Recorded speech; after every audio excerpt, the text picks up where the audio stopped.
Hello, and welcome to a brand new episode of Squad Up, the podcast all about games of all kinds. I am your host, Eduardo, and welcome back. You know, if for those of you that don't know what Squad Up is, it was the birthplace of our podcasting journey, Peaches and I, years ago, and it is years at this point. That's wild. Started this podcast, Squad Up, and it was just a way for us to talk about video games. And honestly, it was less about talking about video games and more about just like hanging out with friends, because we had all kind of moved across the country, which is funny because we're literally all in the same room right now. But we had all moved across the country, and I wanted a way for us to like talk to each other and to kind of almost like have to talk to each other because we're all so busy and stuff. But if we had a set time every week, we would always just meet there every week at the same time to do this podcast. And that's how we kind of got to Assembly Required and where we are today. So for our first bonus episode, we thought we'd bring it back to our roots. And we also have the full Assembly Required crew assembled here. We've got Chris, the Sound Lord. Hello. We've got Peaches, and we've got Robbie. What's up, guys? What? We did mostly talk about video games on does Squad Up. exist. Though we did have a couple where we were like, let's argue about Harry Potter for an episode. That's true. I remember that. We did have a couple That's off topic. Basically, I mean, what these bonus episodes are going to be. I think. Yeah, Not us- arguing about Harry Potter. us getting off topic is not an Assembly Required exclusive. No. Is what I'm saying. In fact, I think we kind of cleaned it up for Assembly Required, especially at first. Yeah, we did. We have since gone in the other direction. Yes. Michigan Chillers? What? Yeah. But at first, we had really cleaned up the whole getting off track. That should be our bonus episode. Oh yes, I've already Exclusively looked Michigan into getting Chillers. those books. Like I've seriously considered that. I've looked there on eBay. We have I've been trying to to find that. a complete Yeah, I collection. agree. Feels like a we can all requirement. read a couple of them and discuss. That is Yeah. absolutely a bonus episode I want to do. Do you know what else was different about Squad Up that we've never done for Assembly Required? Because I just think it doesn't make sense to do it for Assembly Required. Is we mostly recorded Squad Up live on Twitch, we did. and when it was the beginning and it was just me and Eduardo.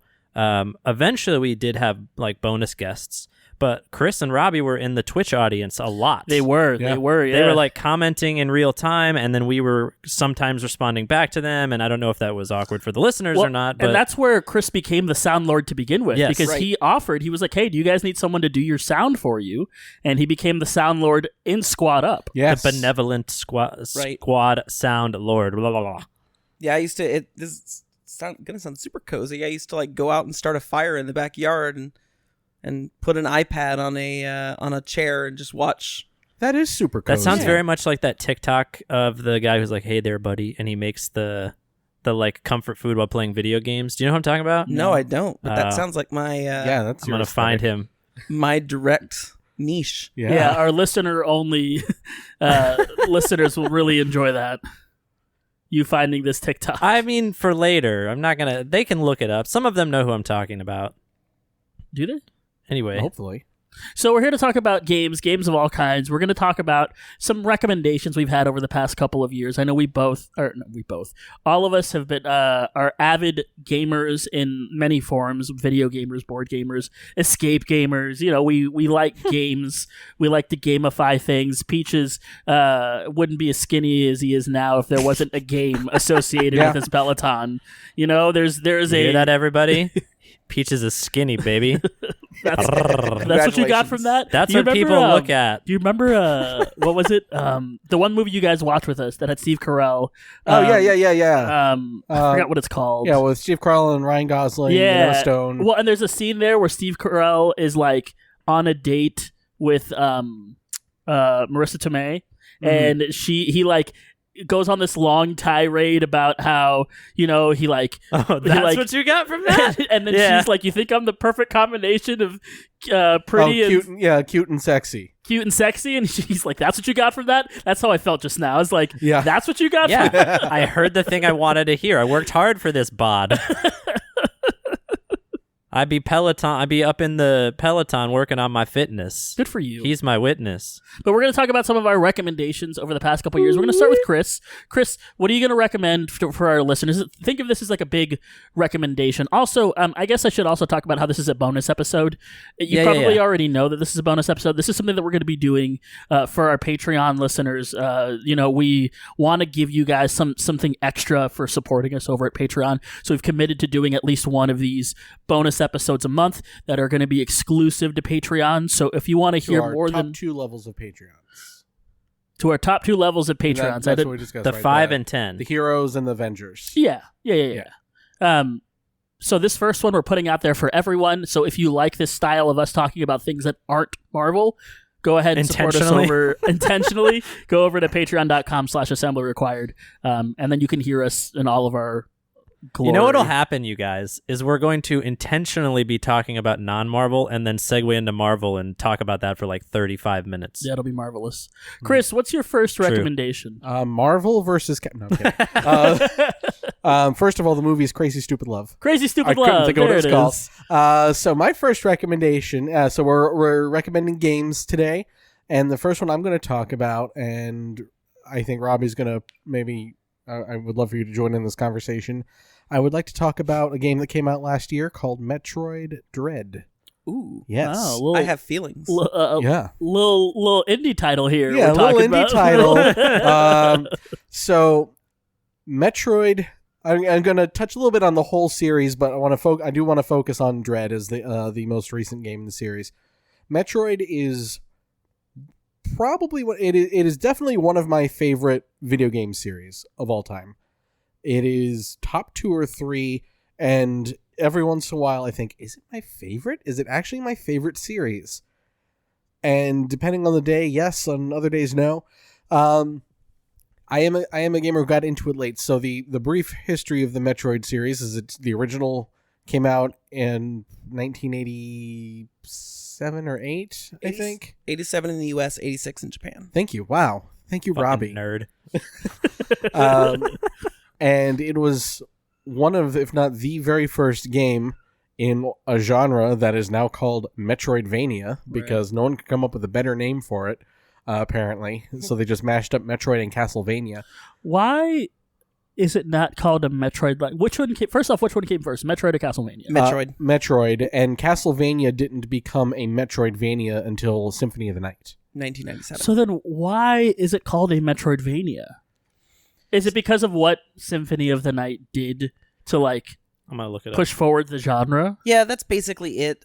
I think a lot of it is it kind of encapsulates, like, if you're into Metroid games, this is similar to a Metroid game. If you like Castlevania games, this is similar to a Castlevania game. I once had a boss in Metal Gear ask me if I liked Castlevania. Well, and a lot of it is for a very long time, kind of up to the name was coined, I think, early 2000s. For a very long time, Metroid and Castlevania were, for the most part, the only games like that. And so it wasn't like you have now where lots of indie developers are creating Metroidvanias. So for a long time, it was, those are the only 2 franchises that are like this. So it really combining it, because it's like, these are these 2 franchises that have something in common. And so that's kind of where that comes from. Yeah, that's really it. It wasn't a thing until Symphony of the Night. And then in the early 2000s, they started releasing a lot of Symphony of the Night style Castlevania games on the Game Boy Advance, and then the DS, and that was kind of where that came from. Is it's like these are the games that are like Metroid and Castlevania, and then slowly as the indie scene started to develop, you started to get people who were very, very influenced by these games starting to create indie Symphony of the Night and Metroidvanias. Super Metroid, I think, especially, were the 2 Yes, correct. high marks of the respective series. Yeah. And a lot of indie developers have come out with some incredible Metroidvania style games like Hollow Knight.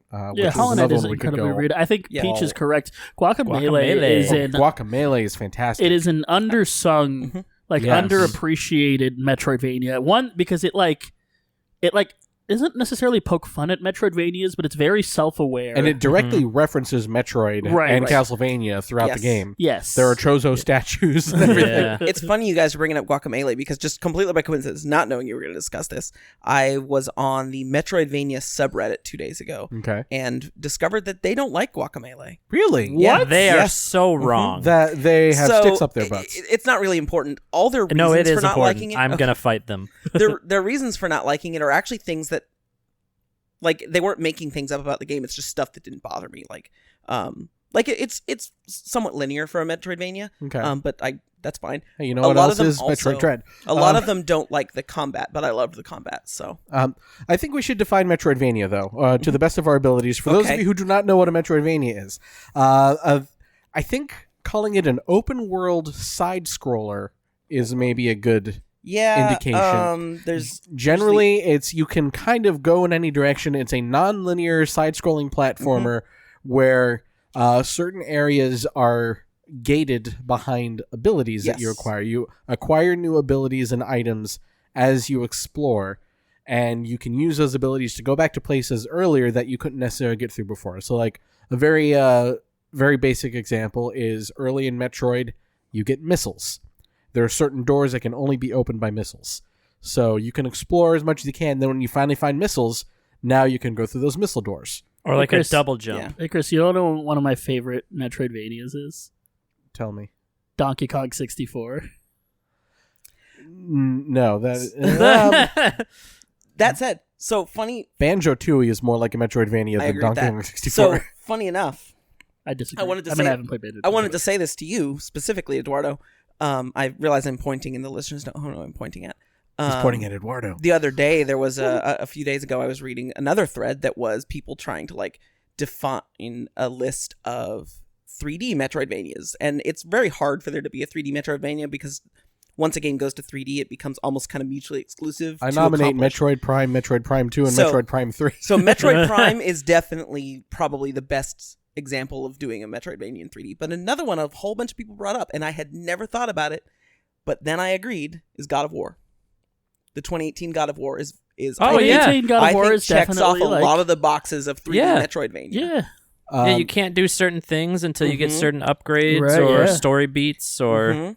Very specifically, I would say the castle, kind of on the Castlevania end, with like some RPG mechanics, like Yeah. XP, Oh, yeah, that sort yeah. of thing. Huh. But there's stuff gated behind abilities.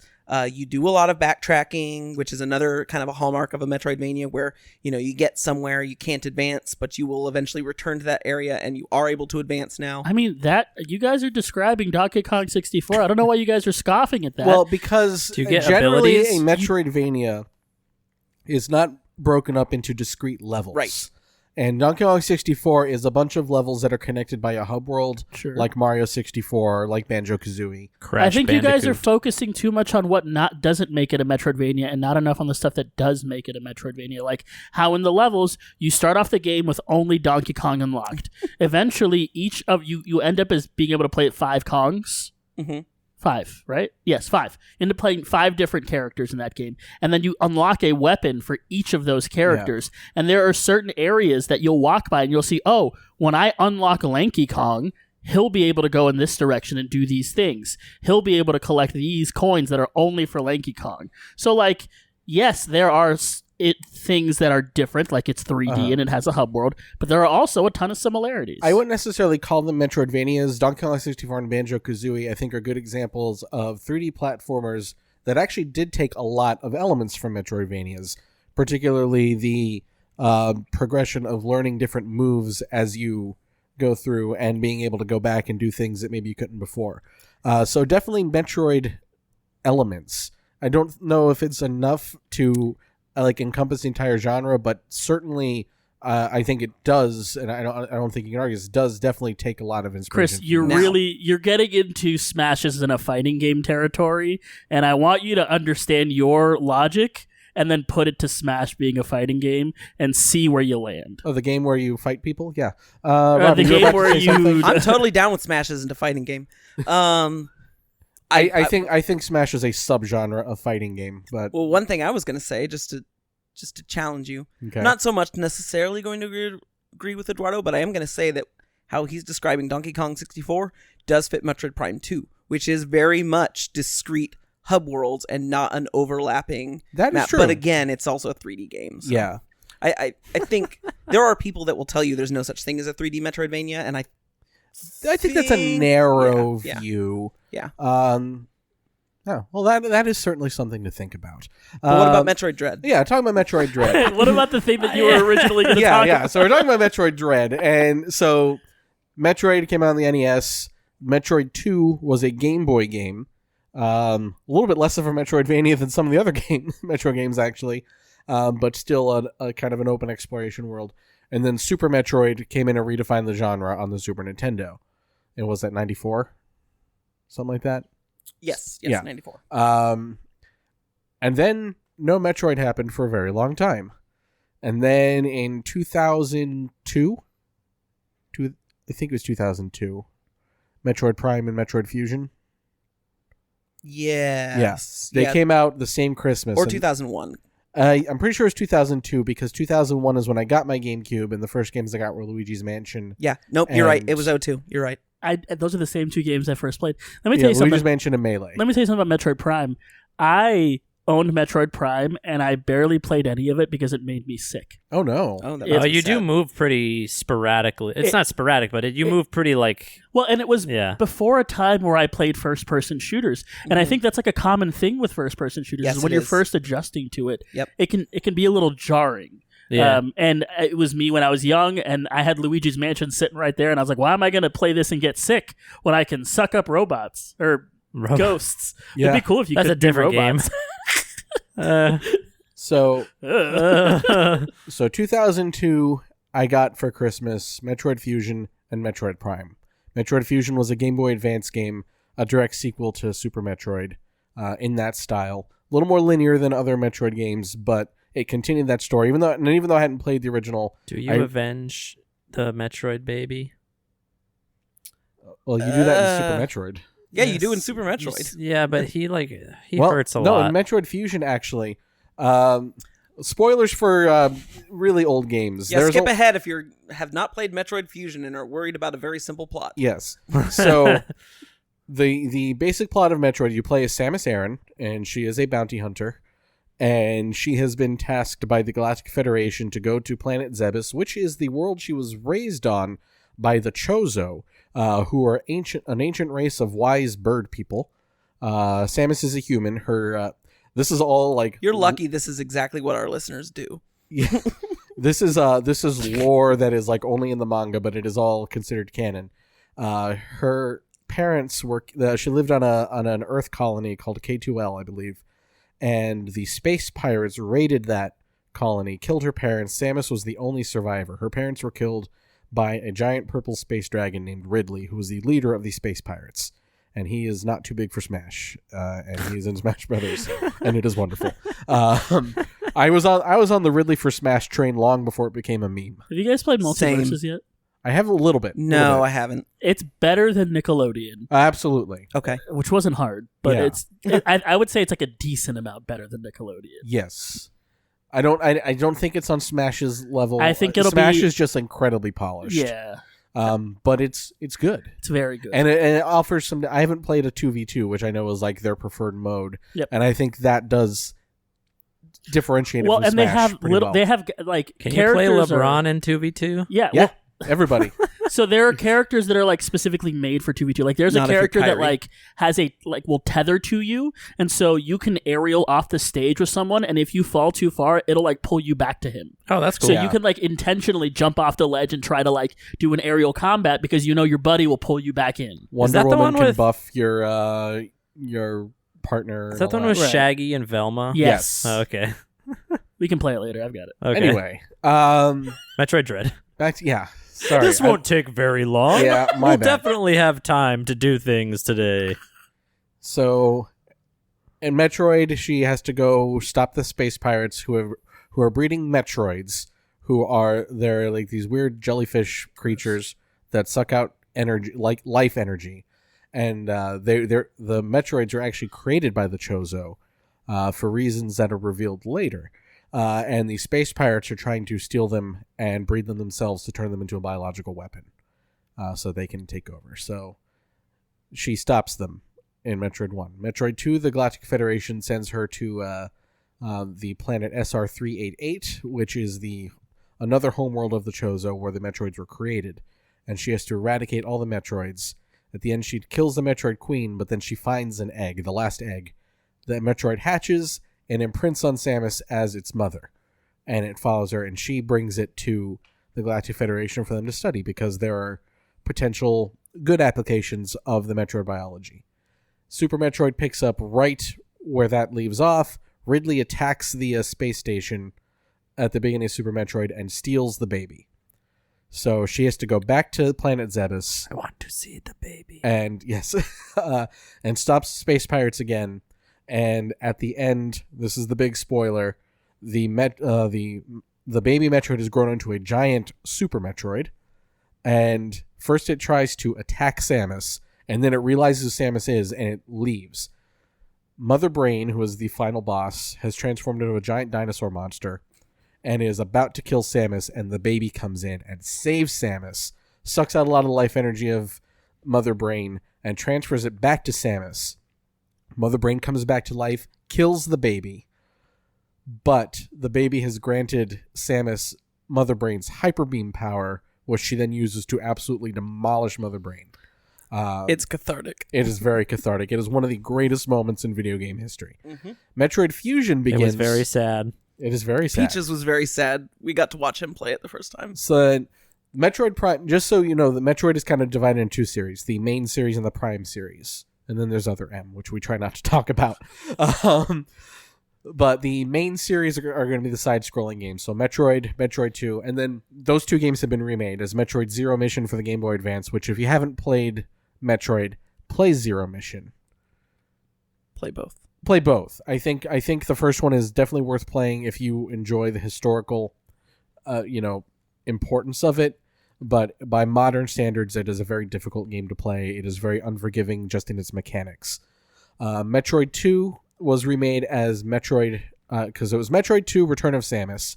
It was remade as Metroid Samus Returns for the Nintendo 3DS. Both worth playing. I think Metroid 2 nails the feeling of isolation and despair better. I think Samus Returns is a good modernization of it. And kind of leads into Metroid Dread because it's the same developers, Mercury Steam, which is a Spanish developer, co-developed it with Nintendo. Super Metroid is available on the Nintendo Switch online service if you have that. Absolutely play that. And then Metroid Fusion was Game Boy Advance, so they call that one Metroid. They call them Metroid 3 and Metroid 4 in the title screens, of the Metroid Dread is Metroid 5. And the Prime series is actually set between Metroid and Metroid 2.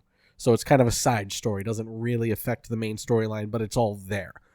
And those are 3D first-person exploration games, which are excellent as well. And the rumor is that they're remaking Metroid Prime for the Switch. This has been a rumor for like 5 years, so I'll believe it when I see it. But I really hope they do, mainly because I want to replay it. I have the trilogy for Wii, so I could play it there. But I hope they do too. I would love a remastered version. I really want Angela to play it because I think she would love it. I want them She loves the BioShock games. She plays those like constantly. Yeah. And I think Metroid Prime is, just a step away from that and close enough that I think she would enjoy it. I want them to bring them back and put another another like trilogy package out there again. And hopefully they don't do the motion controls only thing because I really want to replay them. No, I just I think you can like them. I just don't want them. I want to play them like they were on GameCube. I don't need the motion controls for those games. I think the motion controls in 3 were very good because that one was a Wii exclusive. That's fine. I never played 3 because I couldn't get through 2 because I hadn't reached the point in my life yet where I was where I enjoyed scary things. When Echoes came out, and Echoes scared the shit out of me. 2 is a very stressful, claustrophobic 2 is scary game. because Metroid Prime 2 is scary because not only is it like it's dark, like the setting is scary, but you start the game off with like the regular suit, the Varia suit, I'm assuming, and you're in like the theme of the game is like the dark versus the light, and whenever you're in the dark with the Varia suit, you take constant damage. So moving around the map is just a constant battle against I am rapidly losing health. I need to get to a light crystal so that I can sit here and think about what I'm doing. Yes, it is I like it, but it is a very... it's a tense game. Yes, and I assume by the end of it, you get a suit that allows you to go anywhere. Suit. You do. Okay. Yeah. You do. Yeah, and but I never made it there. That opens it up immensely. I remember I got stuck on the Boost Guardian in that because you have to beat these Boost Guardians where everyone gets stuck. Yeah. I didn't play it for like 3 years because of the Boost Guardian, and then I came back and beat it. That's exactly what I did. I beat it. I finished it right before Metroid Prime 3 came out. My favorite moment of that was that I beat Dark Samus, who was the final boss. Or no, I beat whoever the final boss before Dark Samus was. and I started humming the escape theme from the NES game, and then it started playing in the actual game. I was like, "Oh my god, they did it!" I didn't realize that until recently that song is playing during that. Yes, I got very excited. They do a great job of calling back to the old themes. Music in these games are incredible as well. The story of Metroid Fusion, which you need to know to get to Metroid Dread. The Galactic Federation goes back to. I'm not going to talk nearly as much about my next game, I promise. You only get one. That's fair. You know what? If you want to cut my second game, this is our fault too. All right. The story of Metroid Fusion is that the Galactic Federation has gone back to SR-388, and they discover a parasite called the X-Parasite. And it turns out that this is the creature that the Chozo created the Metroid to destroy. Because what the X-Parasite does is it infects you, kills you, and then makes a perfect copy of you. Samus goes to SR-388 and is immediately attacked by an X. And what the Federation ends up creating a vaccine from the last few cells of the baby Metroid. And that stops the X infection. So the baby has saved her life again. And then a bunch of people refuse to get it. Yeah. Jesus. I'm not going to talk about my...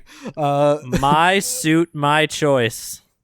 Yeah, and so her suit looks all different because the suit has biological components to it, and they had to actually surgically remove those. So she's been changed a little bit by this Metroid DNA. But what it does is it means that she can absorb the X and actually take their powers. So that's how she heals throughout the game. That's how she upgrades her powers. She's on the space station, and the X have escaped. So she has to stop it while she's being stalked by this copy of her called the SAX.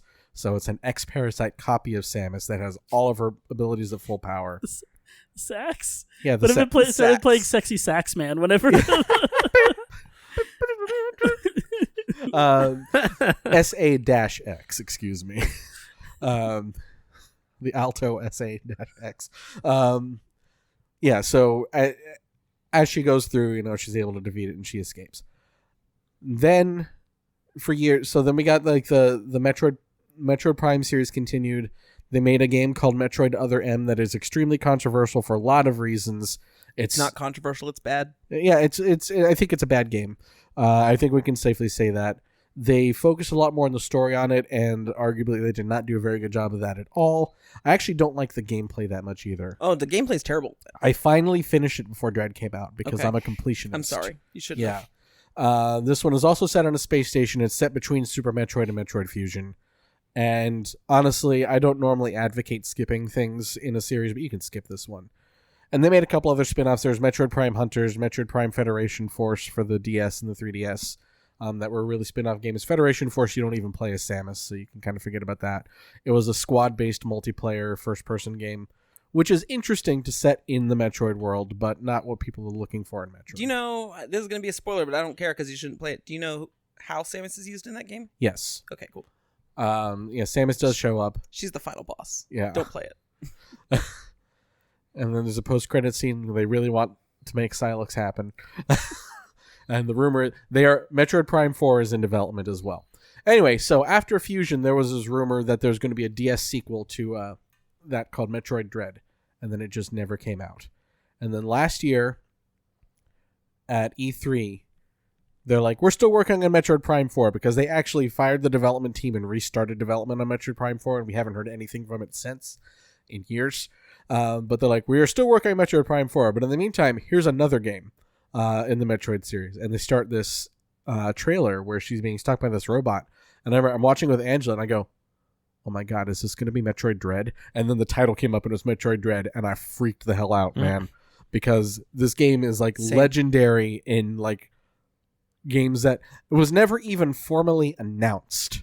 Well, and there was in Metroid Prime 3, there was a thing you could scan that told you, I can't remember how it said it, but it's like Metroid Project Dread is nearing completion. And that was the Easter egg of here's this game that's coming out that never came out. Yeah. And then finally Metroid Dread was announced from the developers of the Metroid 2 remake, Samus Returns, and it fixed a lot of the problems I had with Samus Returns, which I like Samus Returns. Don't get me wrong. But it felt more Metroid-y than Samus Returns to me. And partially, I think, because it's an original game. Basic story of this is that we think that the X have been eradicated. Turns out they have not. Turns out they're going to give it to you. Yeah. Samus receives the Galactic Federation receives the report that it's not a fucking game. Fuck what you heard. It's what you're hearing. Listen. Sorry. there is a photo was sent of a living X parasite on this planet called ZDR. So they send Samus to investigate, and she immediately gets her shit wrecked by a Chozo who were thought to be extinct. Like throughout this whole series, we thought that there were no more Chozo.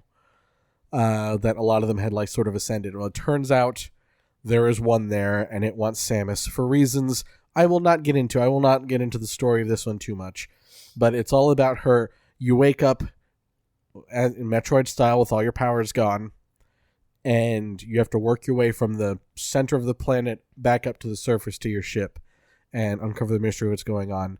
And I thought they just did a really good job of making a modern day 2D Metroid. Some really great boss fights.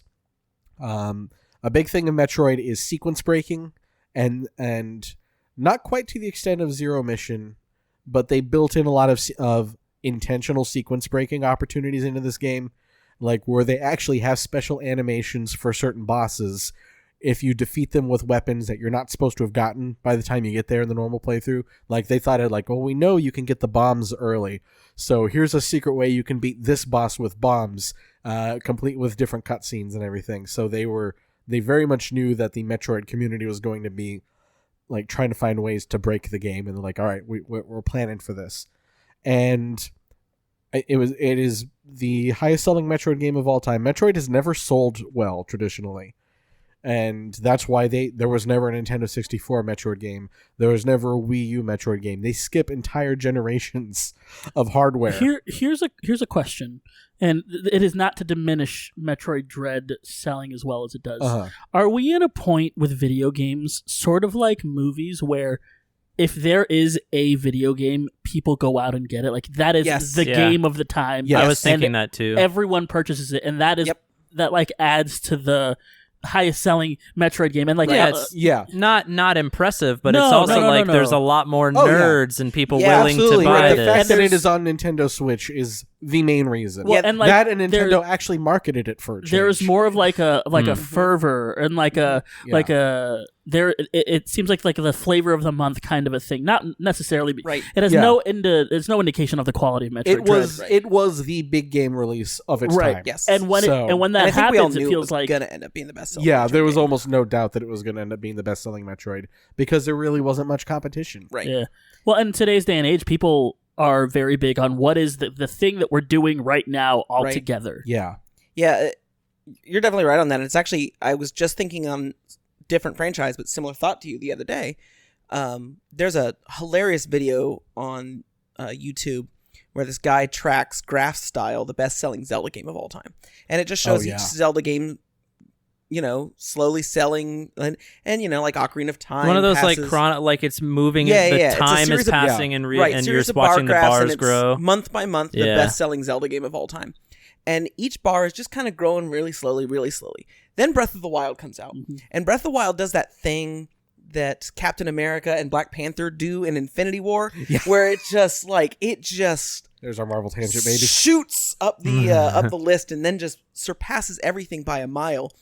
And Breath of the Wild is now part of this is because Breath of the Wild is a great game, but a lot of it is to Eduardo's point. There was also just a massive install base. People are more likely to just get the And it was one of the participate. first games on the Switch too, right? It Yes. was, and it's Yeah. also, I mean, and you say it's a good Right. game. It is by some maybe even some on this couch considered the greatest game of all Right, time. absolutely. Yes. Like there are lots of people I think At out there least that one person consider on it this couch, yes. that consider it the best game that has ever been Right, made. correct. And so I think And that so maybe also it's adds not to a good it. example, but I think it's so far ahead of everything else Yeah. that I think it's still by its example, because I think we've also talked about, like, when that game came out, it's what social media was. Social media was, Right. what did you do in Breath of the Wild today? Yeah.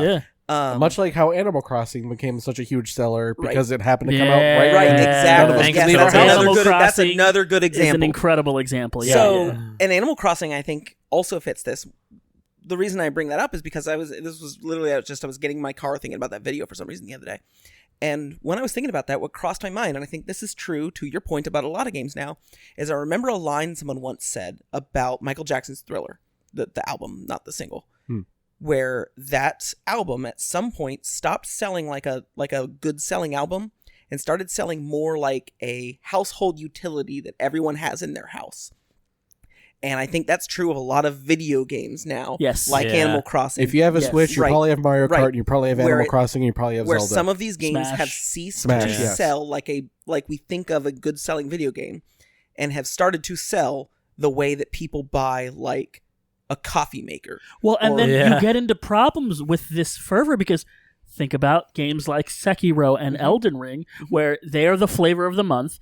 Everyone buys it and then Yeah. goes, wait a second. I can't play this. I hate this. Yeah. Like, this isn't Right. for me. And I love both of those games. Right. But there are lots of people that get swept up in the hype of it all and then sit down to play the game and they're like, actually, Yeah. I don't like this at all. Yeah, I have a friend I that don't bought miss Elden Ring those. because everyone was playing Elden Ring, and she bought Elden Ring, and she's like, "Why is it kicking my ass?" One of that- I don't miss those constant Twitter discussions about the difficulty and that sort of Yes. thing. Oh, yeah. Right. Well, and Yeah. like, I feel like my problem with a lot, one, they're on Twitter, and because they're on Twitter, it's a bunch of 12-year-olds that don't have a profile picture. And two, it's because the conversation is steered in the wrong direction. It is not about whether or not games need to have like difficulty options. It is about the way that games are trending and the direction they are going as far as like marketability and how they are marketed.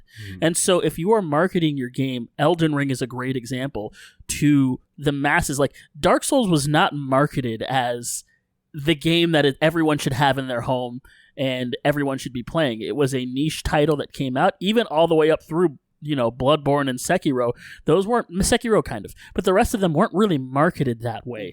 Elden Ring was marketed as a game you need to have in your household. Yeah. It is a game that you should play, and I think it is fair for people to criticize the difficulty of it if they were marketed and marketing it for every single household and say, we the way it's marketed is it's marketed for everyone. Right, Because if you it had didn't know the- something about FromSoft, you just think, "Oh, look, this game's popular." Exactly. Like my friend. exactly. It had the George R. Martin angle where, a lot of people are interested in like, oh, he was the Game of Thrones guy was involved. That's interesting. Right. A lot of people compared it to Breath of the Wild, too. Right. And, and there are some it does have a superficial lot of- similarities. It does. Absolutely, with it being a big open world where you can just go in whatever direction you want, and sometimes you find out I shouldn't be going over I'm here. I find more like stylistic similarities than anything. More like sort of the like lack of music. I know that's like a weird Yeah. thing, but No, like but there's yeah, it makes the sort of absolute sense. the Just kind of The a very boss music sparse is really soundtrack. good, I mean, I though. really think there's a sense of almost like loneliness. Yes. In Uh-huh. Breath of the Wild Yeah. that Elden Ring captures really Yes. well. Yeah, I do. It does feel a lot like it feels like Dark Souls. Dark Souls style and combat was placed in a Breath of the Wild style map. Yeah. Make yeah. out. You got to make out with that mic more. You got to get in there. I'm in there. Also, Thank lift you. it up just a little bit. There we go. Perfect. Right there. That's perfect. Do a chocolate rain and move your mouth to breathe, but otherwise make out. I was also going to say Peaches. That's also how I make out. Correct. That's not what I heard earlier. That's You 'cause I- you bring I up have stuffy difficulty, nose. and to Chris's recommended game, it's also very interesting because Metroid Dread is by far the most not difficult in terms of I still beat it in 8 hours. Yeah. But in terms of how much I died, Because I of probably the last element of the game that we want to talk about, I think. I probably died more in Dread than the rest of the Metroid franchise combined in my entire life. Very Yeah. possible. Metroid Dread has a Mr. X, right? Yes. So what it is when you the trailer I mentioned earlier had this robot stalking Samus, and this is the reason why Dread could not be made until now, according to what's his name, Sakamoto, who is one of the creative directors of the Metroid franchise. What he wanted, so the SAX in Metroid Fusion stalks you, in air quotes, because there are scripted times where you end up in a room with the SAX and you have to try to like stealthily avoid it because you cannot fight it, you cannot kill it until the end when you are full power. But there are very specific moments in the game where there is this tension to it because, oh gosh, this thing that will kill me is here. Well, there are multiple sections in this game that are unscripted where you're being stalked by this robot called an Emmy. I forget what it stands for, EMMI. But it is like this spider-like robot that if it catches you, it will instantly kill you. You have 2 chances to counter its attack, and it is a very split-second timer of when you can actually avoid its attack. And even as you get more abilities and you can escape it better, it is still very tense, very scary. I wish there had been more of this in the game. I wish that it were just stalking randomly throughout instead of just in specific sections. But those sections where you are being stalked by the Emmy are very good and are the main thing that set this game apart from the other Metroid games. Very interesting take on the series, I think. Mm-hmm. And I think it's one they fill you in on the entire Metroid lore up through Fusion, but before you start the game. So if you've never played another Metroid, you should. But I know some of them are hard to come by now, especially now that they've shut down the Wii U and 3DS shops, because you could get the Game Boy Advance games on the Wii U. You could get all the 3DS games, obviously, on the 3DS, but you can at least play the original Metroid and Super Metroid on the Switch Online if you have that. Yep, and you should. And you should, yes.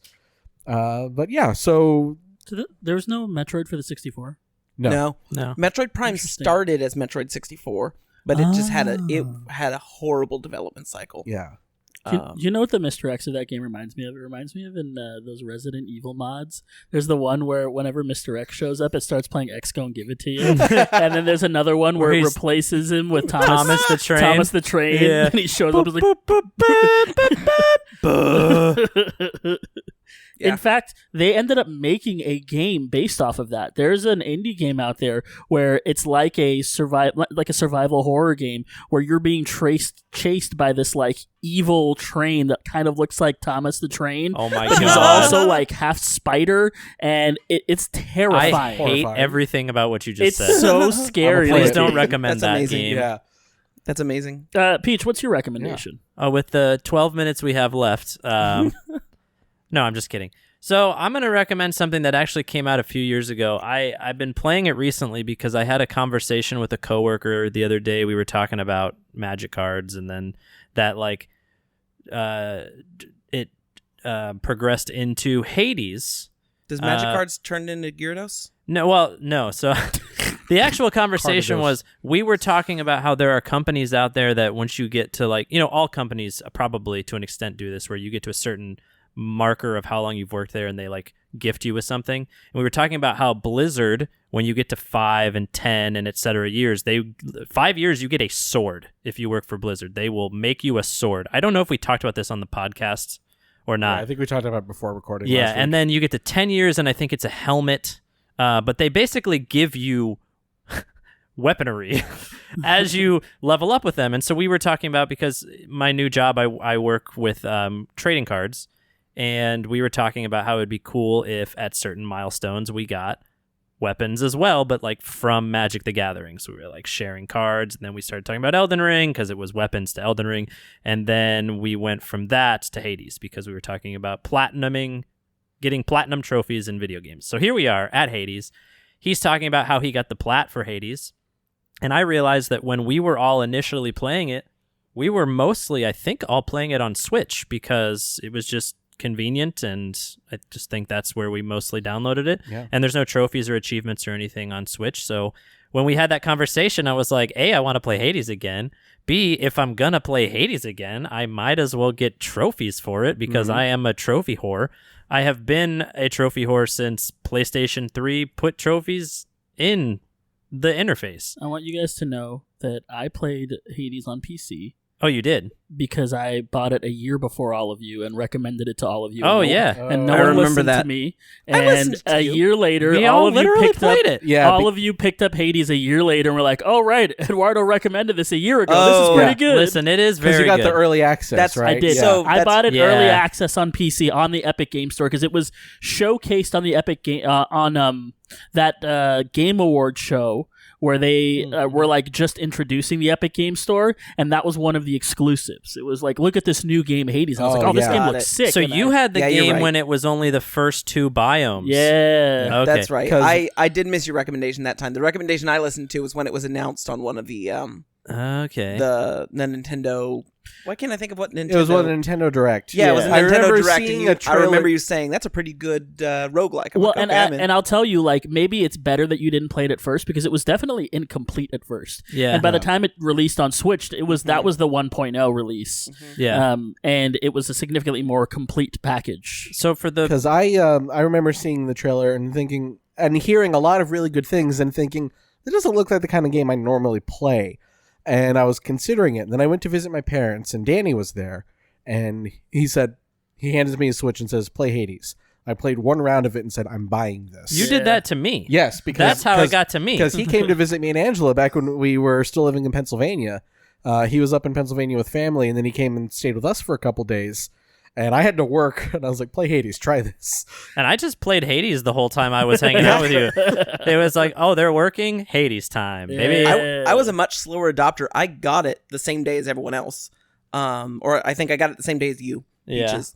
And then in the first few minutes, I was like, I'm sure everyone's right that this game is good, but it is not hooking me yet. So yeah, so and let then me I got distracted by other things, and then I came back, and then it hooked me. if and I you're was, if you're a listener that has been listening to us talk about it for a few minutes but you don't know what it is, Hades is, as you would expect, the theme of the game is like Greek mythology. You play as the son of Hades, whose name is Zagreus, and he is trying to break free from the underworld for reasons that I just won't go into.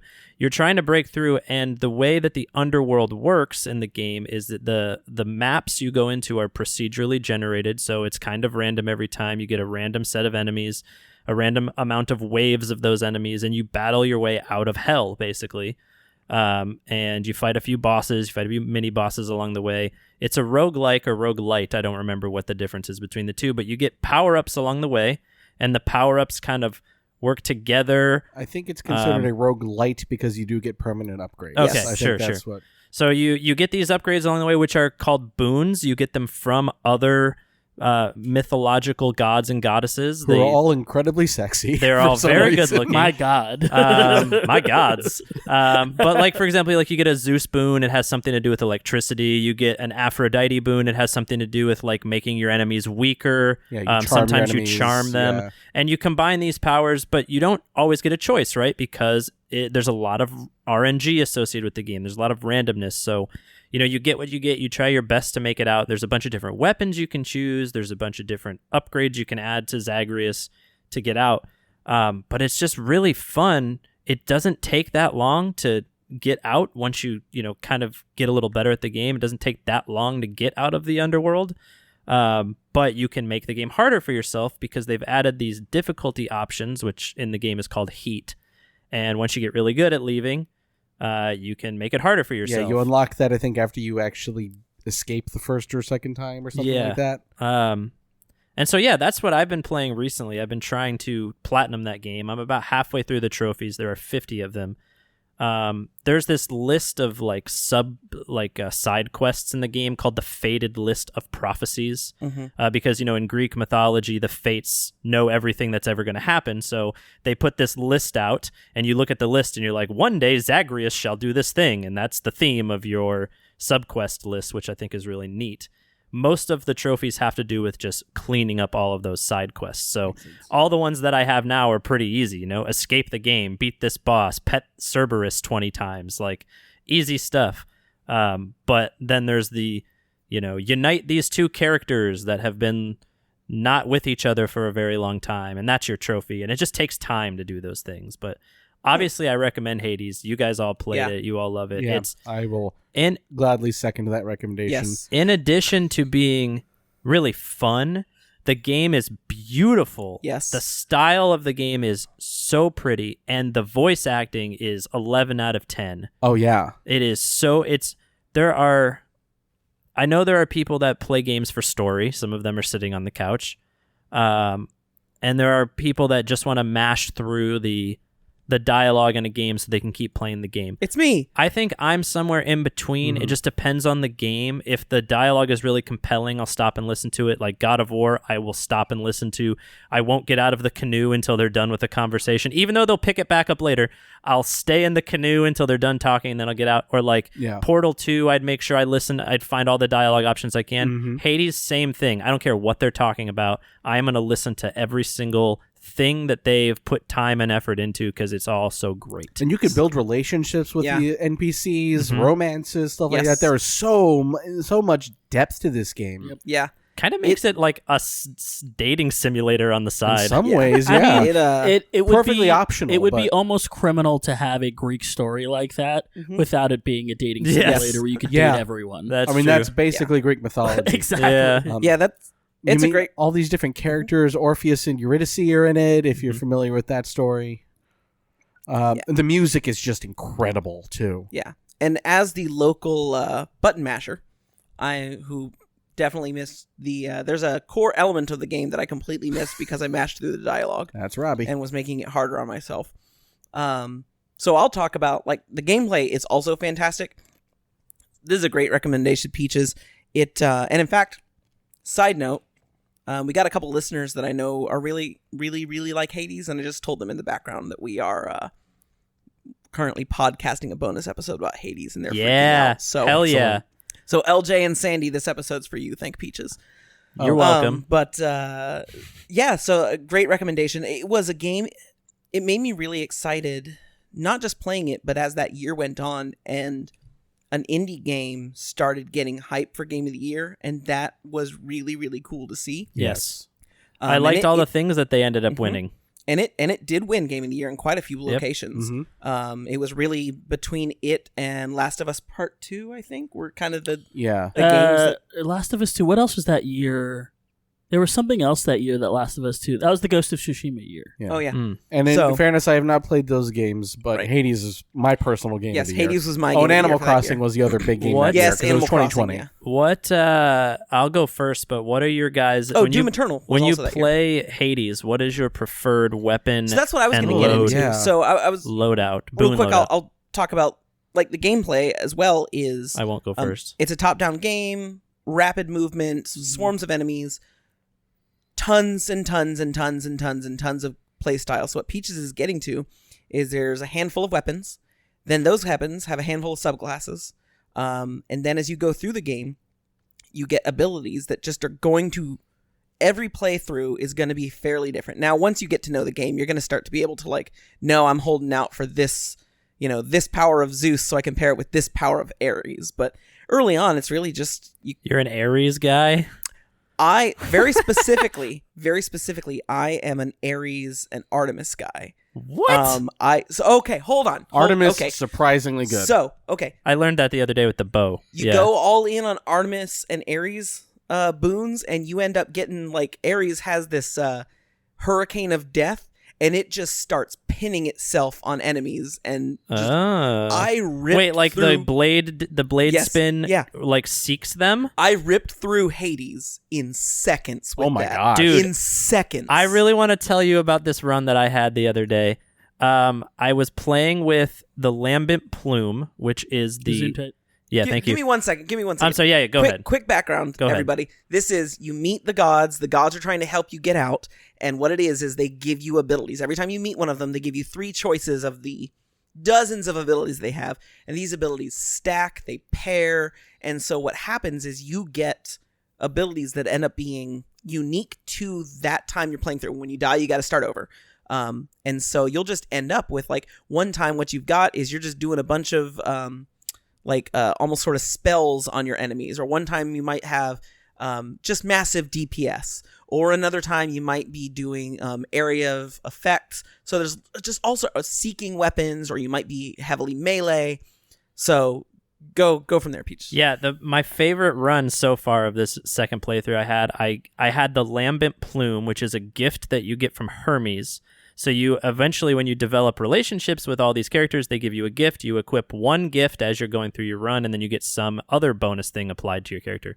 So the Lambent Plume, what it does is every time you clear a room quickly, and it does not elaborate, it is just quickly, so you just try to do it as fast as you can, you gain 1.2% dodge chance and movement speed. Okay, cool. Well, you have to complete 48 rooms minimum to beat the game. So imagine that and some of those rooms don't have encounters in them. So let's say, for the sake of just a nice round number, that there are 30 rooms where you could earn the Lambent Plume bonus, which is like a considerable amount of dodge chance and movement speed. I was also getting other movement speed increase buffs, and then I got an ability from Hermes himself that said, you gain bonus damage based on your increased move speed. So basically, it was just a snowball from hell. Oh my God. Because I would clear a room quickly and then get the bonus to my move speed, which then put a bonus on my attack damage, which made me able to clear the next room even faster. That's amazing. And I killed Hades the fastest I've ever killed him. I don't even know. My character Zagreus was moving on the screen so fast I could barely keep up with him. He was just all over the place. Turns out, I watched a video last night on YouTube. That is like the speed run strategy right now. You can beat Hades in like 3 minutes, which is insane to say out loud. Wow. With that boon and a bunch of other speed And by increases. Hades, you mean Hades the game, not Hades the final boss. Both. Well, yes, right. But I know I've beaten Hades in faster than 3 minutes. But the final boss. So, but my usual go-to, I like the fists. Same. One of the 6 weapons is the Fists of Malphon. I like the fists a lot. It's close combat. You put yourself in danger a lot by being really close, but they're very fast. And if you have any debuffs at all, you apply them rapidly. Yes. I hated the fists until I realized I actually loved the fists. Yes, I love the fists are my go-to as well. Yeah, and the thing that I hold out for always is Poseidon's Tidal Dash. So Tidal Dash. I was going to talk about that as well, Tidal but in like Dash is the great. exact opposite, because I would do the bow with Tidal Dash because it keeps everybody away from me. Oh, yeah. So I would just use the bow and then Tidal Dash. And it's kind of how I beat Hades the first time, was I just like kept my distance and played like a weenie and like used Tidal Dash to keep everybody off of me. I don't think there are other good dash abilities, but I think most of them don't hold a candle to Tidal Dash, in my opinion. But I am also not a professional at this game. I just really like it. Yeah. I'm a fan of Hera's dash because it's a reflect. Ooh, So yeah. you dash That's and another I good like one. Hera's reflect Athena? on the I bow. love reflect. Hera is Hera's not. reflect on the bow, and you just start laying down Hera is not shields. in the game. You're talking about Athena. Oh, That's Athena, what I Athena, meant. Athena. Thank you. I don't know Yeah, why you I were said talking Hera. about the daughter, not the wife. Yeah. No, I know what you meant. Athena, That's my second choice because it's a nice utility to be able to just dash into projectiles and not take damage. Yeah. I would like to do the fists, and I forget which boon this was, but there's one where you eventually get an ability where you can do an uppercut and slam down and do area of effect damage. That's probably a hammer upgrade. Yeah. Oh, yeah. And you can get a boon where whenever you do damage, you heal yourself. Yeah. That one percentage. is a sword hammer upgrade. Oh, okay. Oh, maybe that's what I'm Cursed thinking of. Slash. I get that one every time it shows up. Yeah. It reduces your health by 60%, your overall base health by 60%, but every time you strike, you heal like Yes. Yeah. some amount. It makes You just don't I die. can't even think about it. What's the last- it makes the satyrs towards the end really easy. Yes, because Oh, you just kind fuck of get in the their middle of poison. it, and you just got, even though they're doing damage, you just keep healing yourself. Yeah. Like throughout, you end up leaving them with more health than you started. And So I like the Artemis upgrade, where whenever you attack, arrows Support fly out. fire. Yeah, support fire. Go out and hit other people. Yes, I'm which telling you makes guys, Artemis. I do Artemis, love support Artemis, fire. Yeah. I do Artemis. love support fire. Yeah. It's been a What hot are we? second 3 since I fists played. and a bow? Well, Is that- so I was real quick. That's the name of this podcast. Oh so, no. because my favorite fists are the ones with the magnet. I can't remember which one. Yes. It is, Oh, but yes, You yes. bring someone. Magnetic You cutter. bring them Yeah. to you and then hit them. And here's what I I've like that learned. one, What too. I've learned melts people in the game is, you get you turn on the ability that stacks, that does extra damage when you stack debuffs. Yeah. And I'll get Ares's debuff, which is just constant damage, Doom, and then someone else's, either usually Dionysus's debuff. Oh yeah. And so what I'll do is I'll have Dionysus. You pick the 3 gods that I stay the most away from. So then I've got That's the beauty of this game. So like I get Dionysus on the magnet attack, and then Ares on the main attack. And what happens is I pull them up, and they get 1 debuff. Punch them, they get another debuff. The Ares sword just keeps on hitting them while they've got another debuff, and then I don't fight them again. I just go on to something else. And so I just go through the room just hitting everything twice, and they all eventually die. Dionysus is probably my least sought after Dionysus boon. Is good paired with other boons. Yeah. I like his shot. I like his shot is good. Where you throw the thing and then when the area gets drunk. Yeah. That's another thing Trippy shot. that is something you learn in the game. You get that the shot really early on, and I don't know about you guys, but I did not use it at first. I think that's how Angela ended up Same. playing too. She wasn't using it, and she's like, "Wait a minute, this is great." And it becomes incredibly important, but you don't realize it because first off, there's just so much going on that you can't even think about it. And second, it just doesn't seem like it would be that useful. And then once you start using it, you're like, oh wait, this is how I should have been playing from the beginning. Right, and you can start pairing it with abilities that start one-hit killing things, and then you clear out a couple things right when you step into a room, reload, and start over. So what do you do with the bow? Stay very far away from people. Yeah. The Zeus Chain Lightning was, I thought, pretty good with the bow, if I remember correctly. I agree. And Chain Lightning is one of the top tier, in my opinion, attacks. Yeah. I just love Chain Lightning attacks.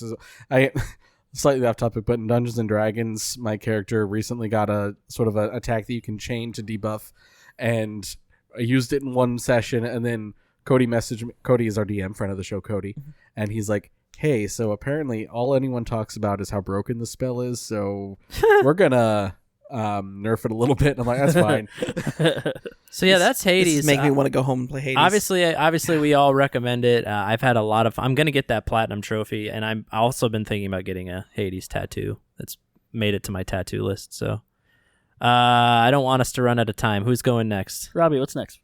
So originally I was going to talk about Stray, but I haven't played it enough to actually talk about it. So I'm going to recommend Stray, which everyone else is recommending.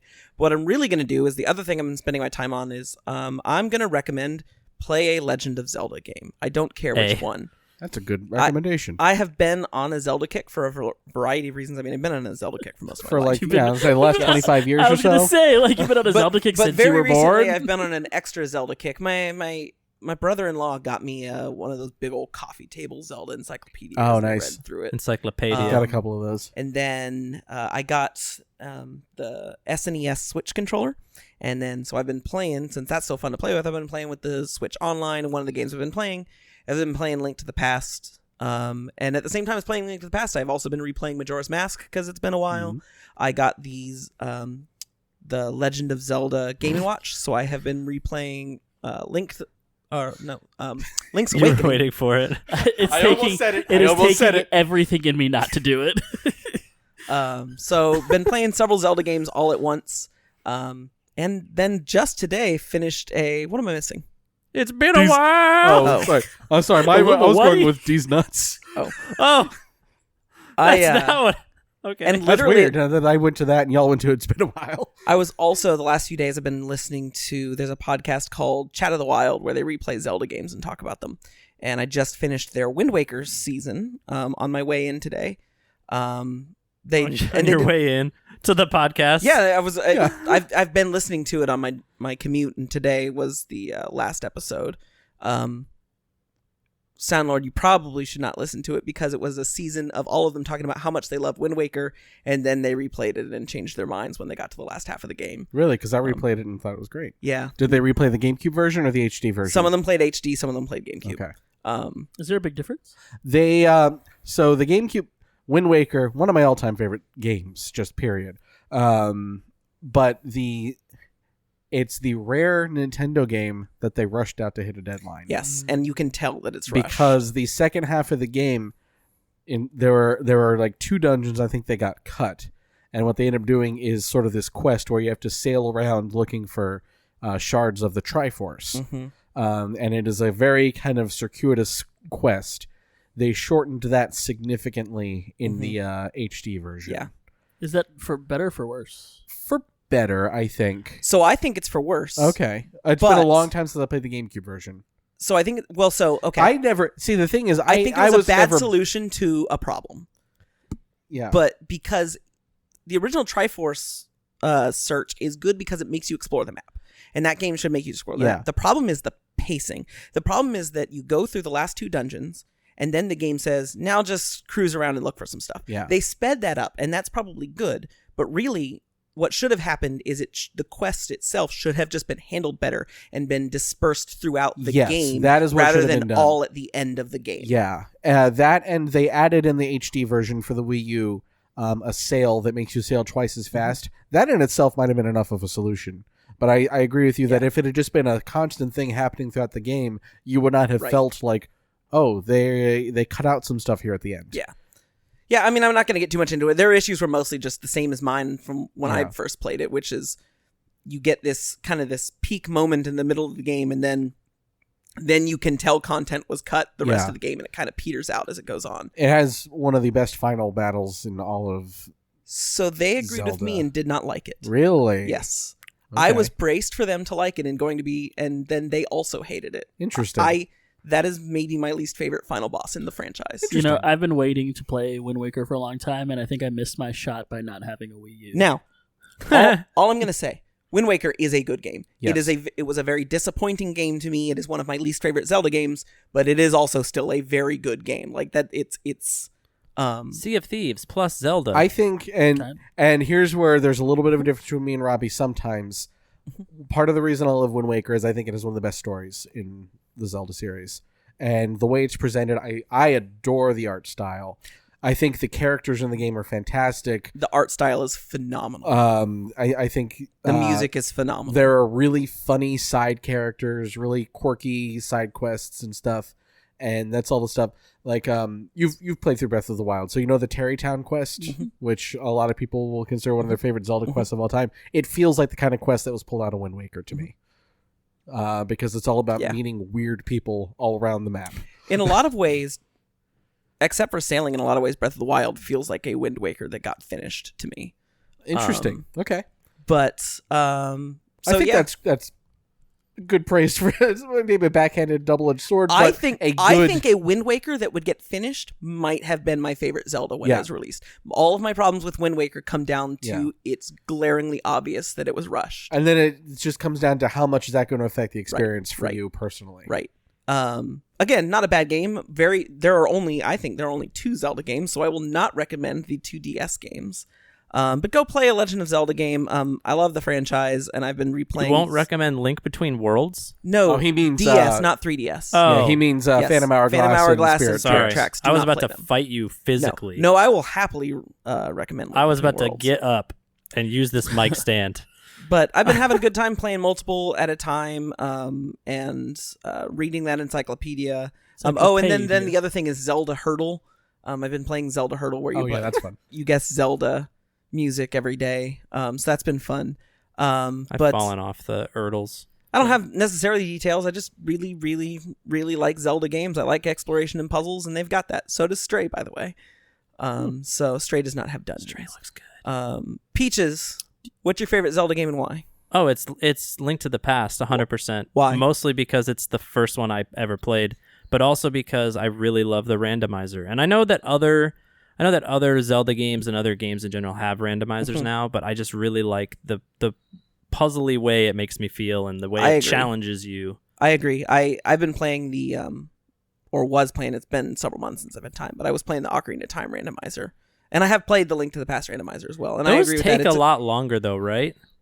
The Ocarina? I'm certain, yes. Yeah. It probably, but it doesn't take me longer. So here's the thing. Yeah.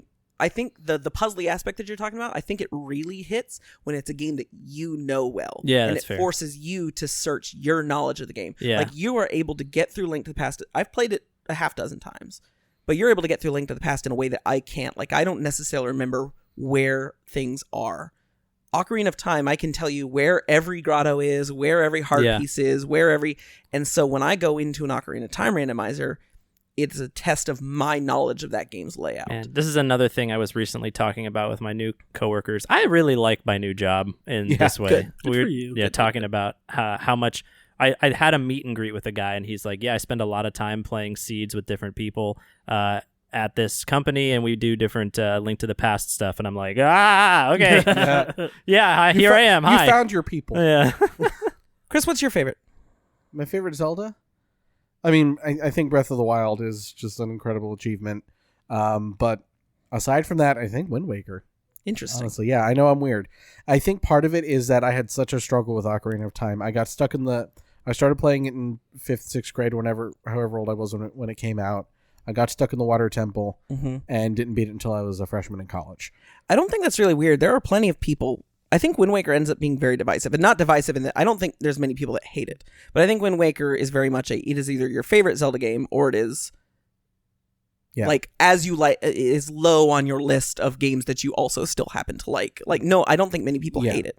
And that's why honestly listening to this podcast ended up being a little bit heartbreaking because the guy who was hosting it, he's usually one of the contributors, but he was hosting this episode because it was his favorite Zelda game. And by the end of the episode, he was like almost in tears by how disappointed he was by his replay. Man, that's a bummer. Yeah, it was. So, I didn't actually like that. I wanted to listen to 3 people just gush about Wind Waker. Yeah, I wasn't can't actually think looking of for a favorite thing that I have, even outside of video games. A favorite thing that I have that I haven't done 1,000 times. Yeah, It's weird that he went back and found out he didn't like his favorite thing. yeah. And to be fair, just You know like what I mean? me. Just like me, Yeah. they did still end up liking it. Like they all, in their final episode, like we do like this, just way less than we remember liking it. Interesting. It's like me booting up BioShock for the 750th time And then being like, you know what? actually- Suddenly Wait a I don't minute. like this very much. Yeah. Which is to say, Turns out Rapture sucks. which I'm I sure recommend I've got. BioShock. I'm sure I've got some example, but that's to say, I don't think you're weird. I just I disagree, but I know plenty of people on your side on that. There was a TikTok that was ranking Zelda games, and I think his opinions were wild. But I started probably around 8, started just getting surprised by how high Wind Waker was going to be. And then we got to 2. He got to 2 and still hadn't done Wind Waker. I'm like, what? That's funny. Well, he had Peaches. He had Link to the Past, I think, 9th. Oh, wow. That's a hot take. I don't respect yeah, that he had a person. lot of hot takes. Like Skyward Sword was like 4. I Chris don't not respect saying that anything person. because I'm one of the rare Skyward Sword defenders, too. Skyward Sword Do is you have fine. a favorite? I was You've going to played, like- ask if you even have a You favorite. played like some Breath of the Wild, right? So End of list. No, you played some Link to the Past with me. I've played Link to the Past. I've played Link Between Worlds. I've played Twilight Princess, and I've played Breath of the Wild. I believe that is the end of my Legend of Zelda list. Have you finished any? I've finished Link to the Past, and I Okay. finished Breath of the Wild. Okay. And I will say, you guys remember when when it came out on Switch, I wasn't as high on it as I everybody remember, else. yeah. I really didn't enjoy it. Part of it was because it came out alongside Mario Odyssey, and I was so absolutely good. in love with I Mario Odyssey. Adore Odyssey. And I almost had I felt like Mario Odyssey was almost getting slighted because people kept talking about Breath of the Wild, and I was like, look, Breath of the Wild's great, but you guys need to talk about Mario Odyssey because this game is incredible. And I also think this is going to sound weird, and maybe it's not actually going to sound weird, I don't know, but I think I played Breath of the Wild wrong the first time.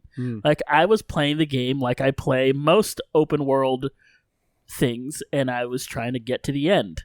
And that isn't how you play Breath of the Wild. Years later, I worked a job where I was a 911 operator, and I was up in the middle of the night doing 911, and I would play Breath of the Wild there. And I just turned, because I just had my Switch with me, because I would just do that in between calls whenever stuff would come. And it was the middle of the night, so we wouldn't get a ton of calls, but in between calls, I would just take out my Switch and just do stuff in Breath of the Wild. Yep. And that's when I really fell in love with it. That's when it really was like, oh, this is what the game is. It's just play the game. Just do whatever you want. And that's when it really kind of opened up for me. So I'd probably say Breath of the Wild. Yeah, what Breath of the Wild does that no other game has done for me, I think, because I remember saying, and this is maybe my hot take, was that Breath of the Wild made me feel the way that Ocarina of Time was supposed to make me feel.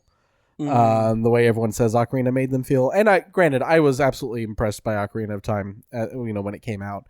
But Breath of the Wild is a game that gave me a feeling that I'd always wanted in a video game, where they put you in a world and they're like, and now you go explore this world.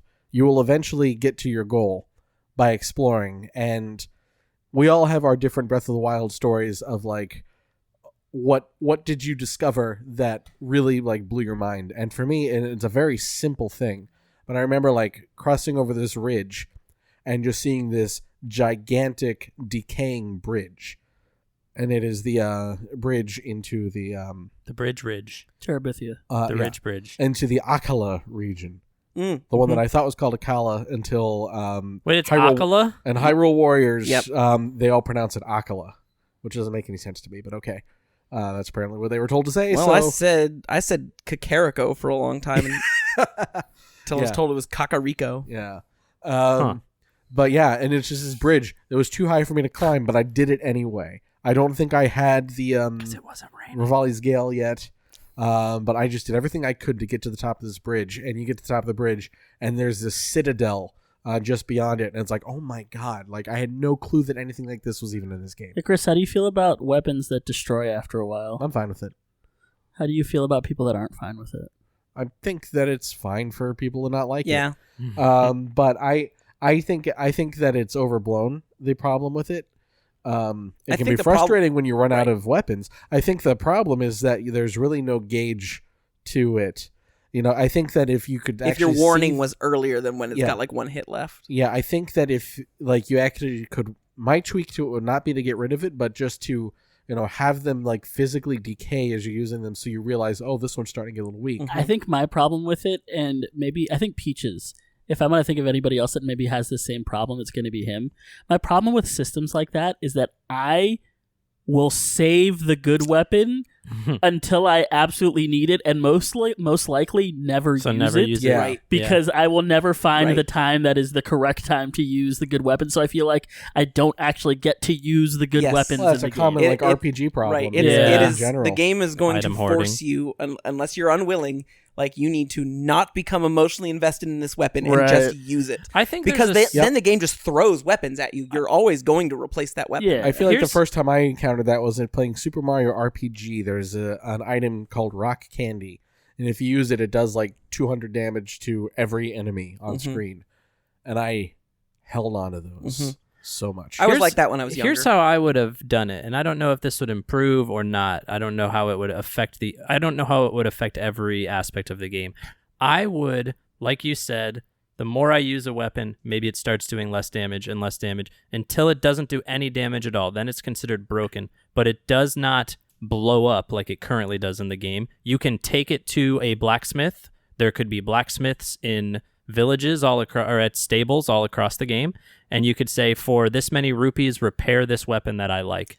And then you could keep that weapon, and you decide if it is at 0 durability, it's not doing any damage, you can then choose to throw it, and if you throw it, then it explodes.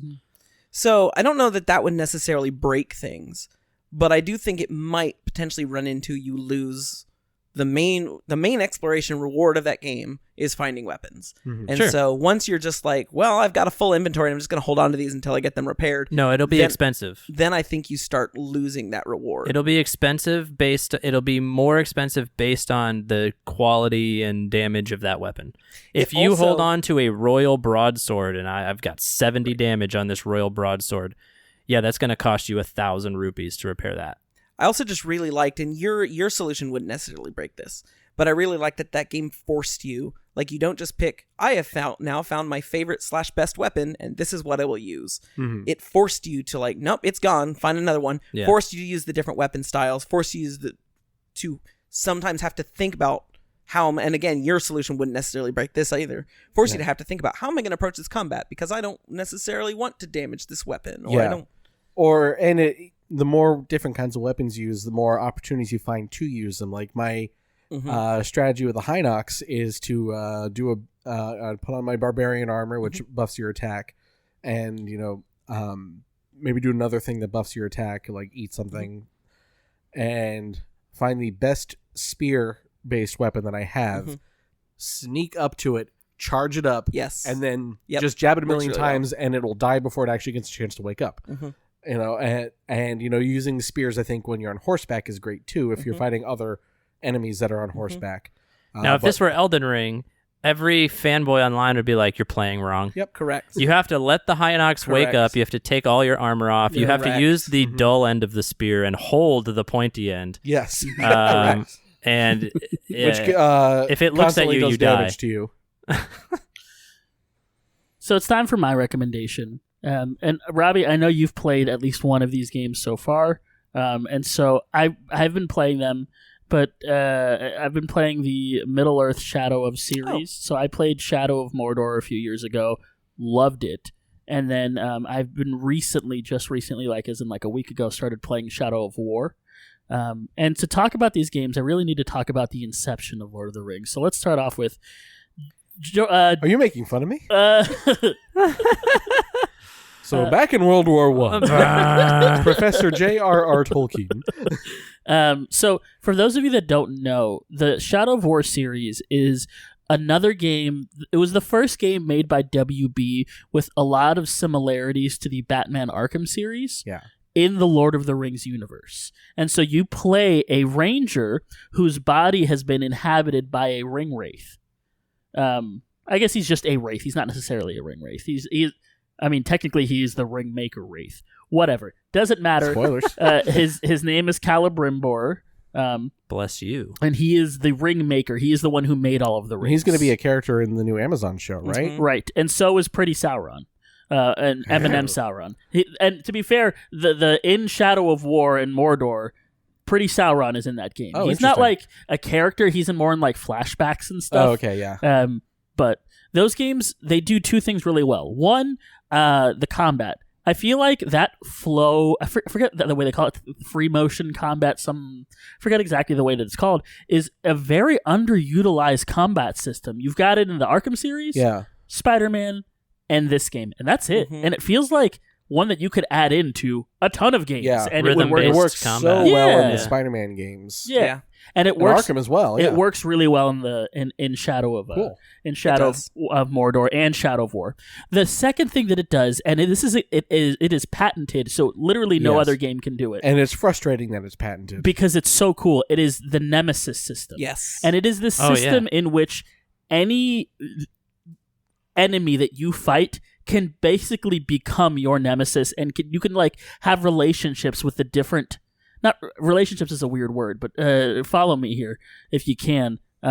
You can have these sort of like long-standing like rivalries and stuff with different guys, and so like if you get beat on accident, say you're fighting and you encounter too many orcs, and a random orc kills you.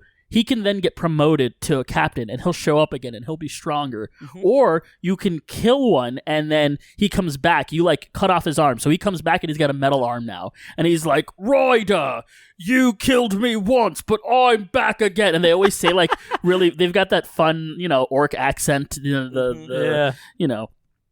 And Dick Van Dyke and Mary Poppins. they're Yes. all Boy.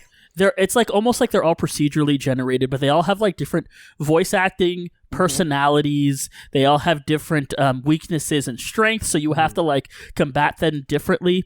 The second game, Shadow of War, was I think mired at the time, because at the time the end game was full of like loot boxes, and so it had this like you had to play in their weird like fort control mode to get the true ending of the game by buying a bunch of loot boxes, and so the game was not well received. It has since been fixed, and you can get the true ending by just playing the game.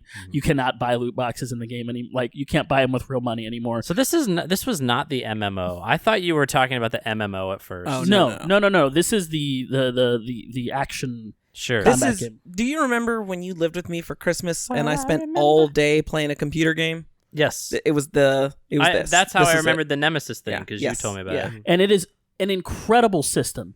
And like I'm like They're using it in the Wonder Woman game that WB's making Are right they? now. Yeah. I'm like Oh. underselling it because it's so incredible. Well, and it creates like a hierarchy. Like as these enemies become named and have specific powers, there starts to become a hierarchy of enemies that you are rewarded for fighting through. Yeah. Is it As weird? you kill one, another one levels up. Like it's your enemies leveling up against you. Right. It's almost like an inverse RPG in that Yeah. way. Is it It's- weird that they can that that can be patented? I am. It is weird. So Yes. against It's- patenting Where's game Bailey? mechanics. I Yes. wish Bailey were here because I know that she would go off on this with me. I don't think I knew it was patented. I knew it gets talked about as Yeah. the way it's talked about makes sense. Like it's talked about as, quote unquote, a thing. So that's probably I just missed the fact that it was It's literally like, patented. Imagine if Nintendo patented Cappy Imagine dragons. in Mario Odyssey. or even more simply, imagine if Nintendo patented jump on thing and it dies. Yeah, Like, exactly. Like it feels like it's a basic mechanic that someone can use. I was trying to sing it. I know.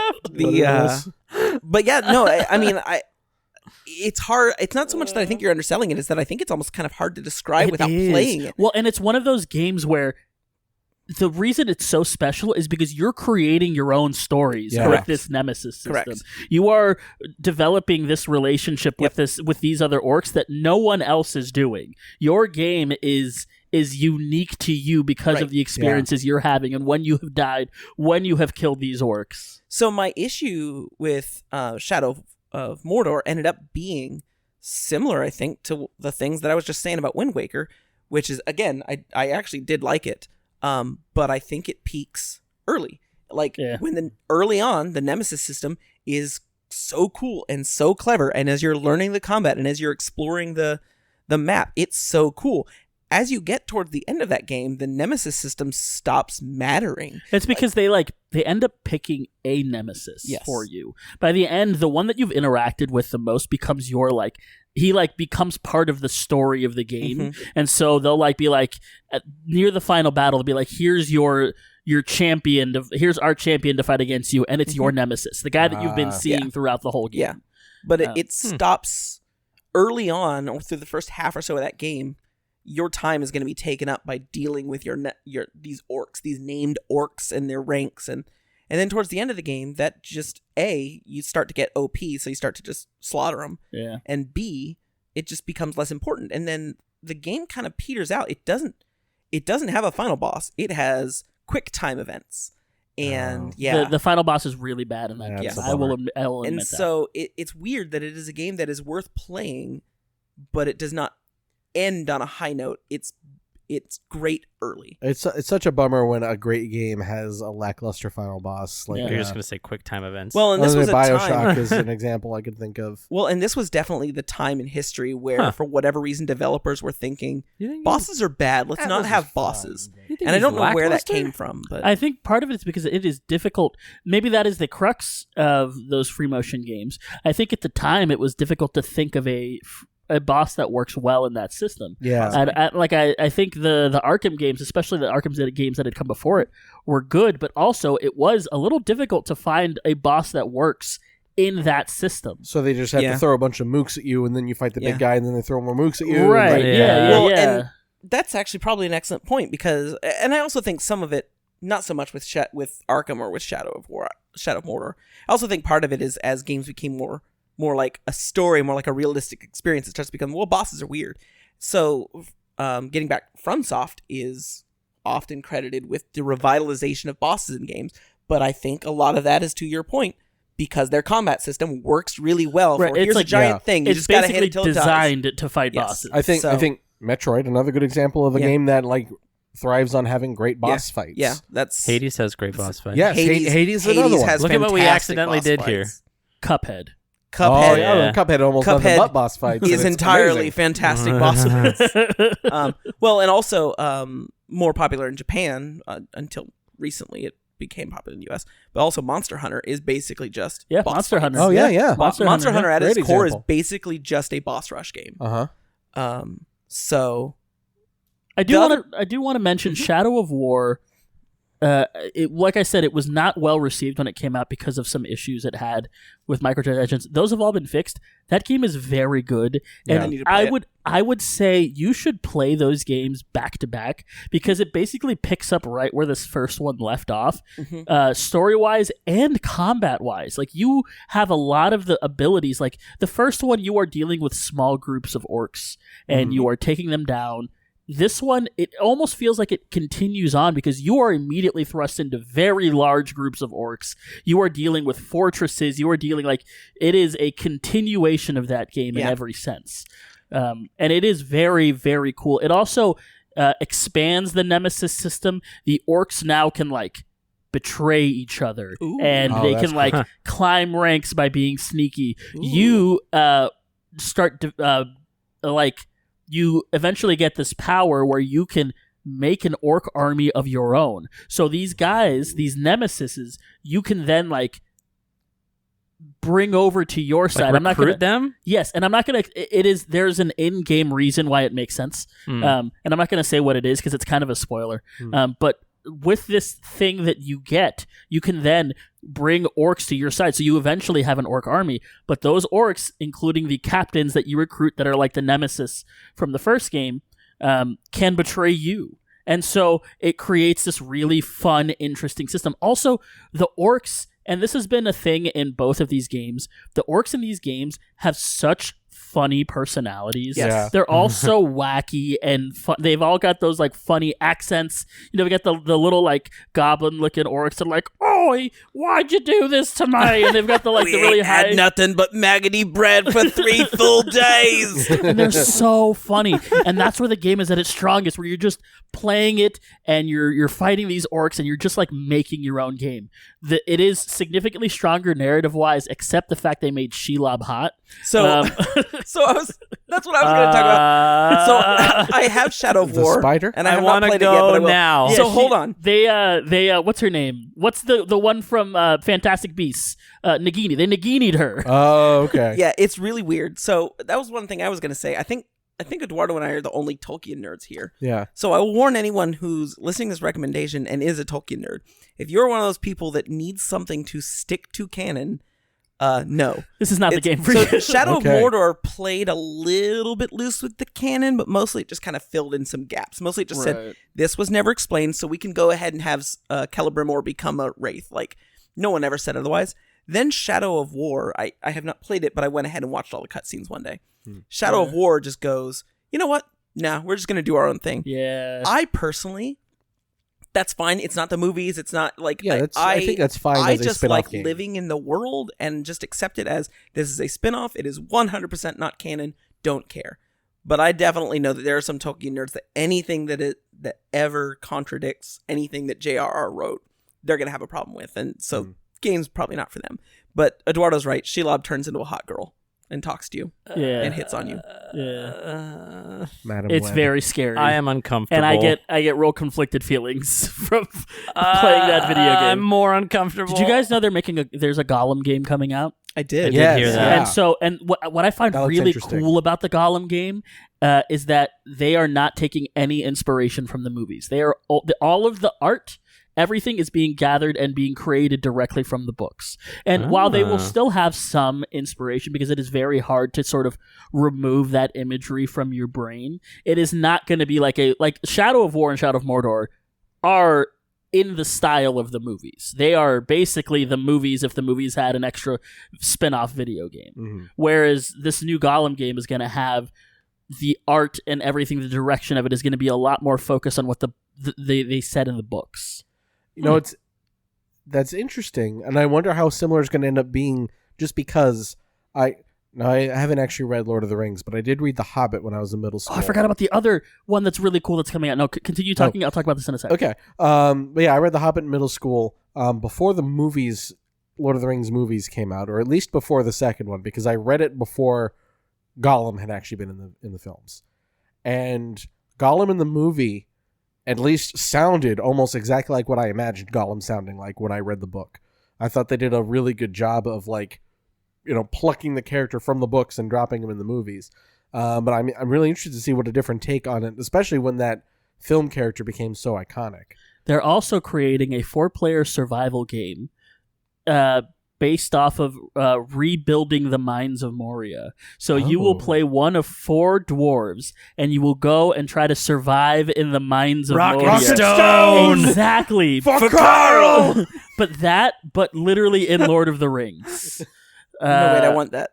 And that's coming out. That's going to be on the Epic Game Store. And I'm very, very excited. You're going to forge armor and fight orcs and trolls and all kinds of stuff. Oh, another thing about Shadow of War that I haven't gotten there yet, but there is a point where you fight a Balrog. I'm down. And I'm very in. excited for that. Huh. So, listeners, we're going to take a quick break, and we will be back with part 2 of this bonus episode. This has taken way longer, but I don't think anyone is going to object to more content. So No. we're going to take a quick break. We'll be back in just a moment with part 2 of our recommendations. And we are back at it for part 2 of this Squad Up bonus episode. We're going to go on with our next recommendation. Chris, what is your next game recommendation? My next game recommendation is going to be another video game, and it's actually one I haven't played in a long time, but it is one of my favorites. And I'm going to talk. I won't talk nearly as at length as I did about the Metroid series, but I am a big fan of the Ace Attorney series. Objection. Overruled. Sustained. Hold it. So the Ace Attorney series, and I'm going to focus on the first 3 games in the series, the Phoenix Wright Ace Attorney, the original trilogy, because that is available basically on every platform ever. Yeah. As a collection of the first 3 games. Phoenix Wright Ace Attorney, Phoenix Wright Ace Attorney, Justice for All, and Phoenix Wright Ace Attorney Trials and Tribulations. And they are, you play as Phoenix Wright, the titular Ace Attorney. The whatchular? Titular. Titular. I hardly know Euler.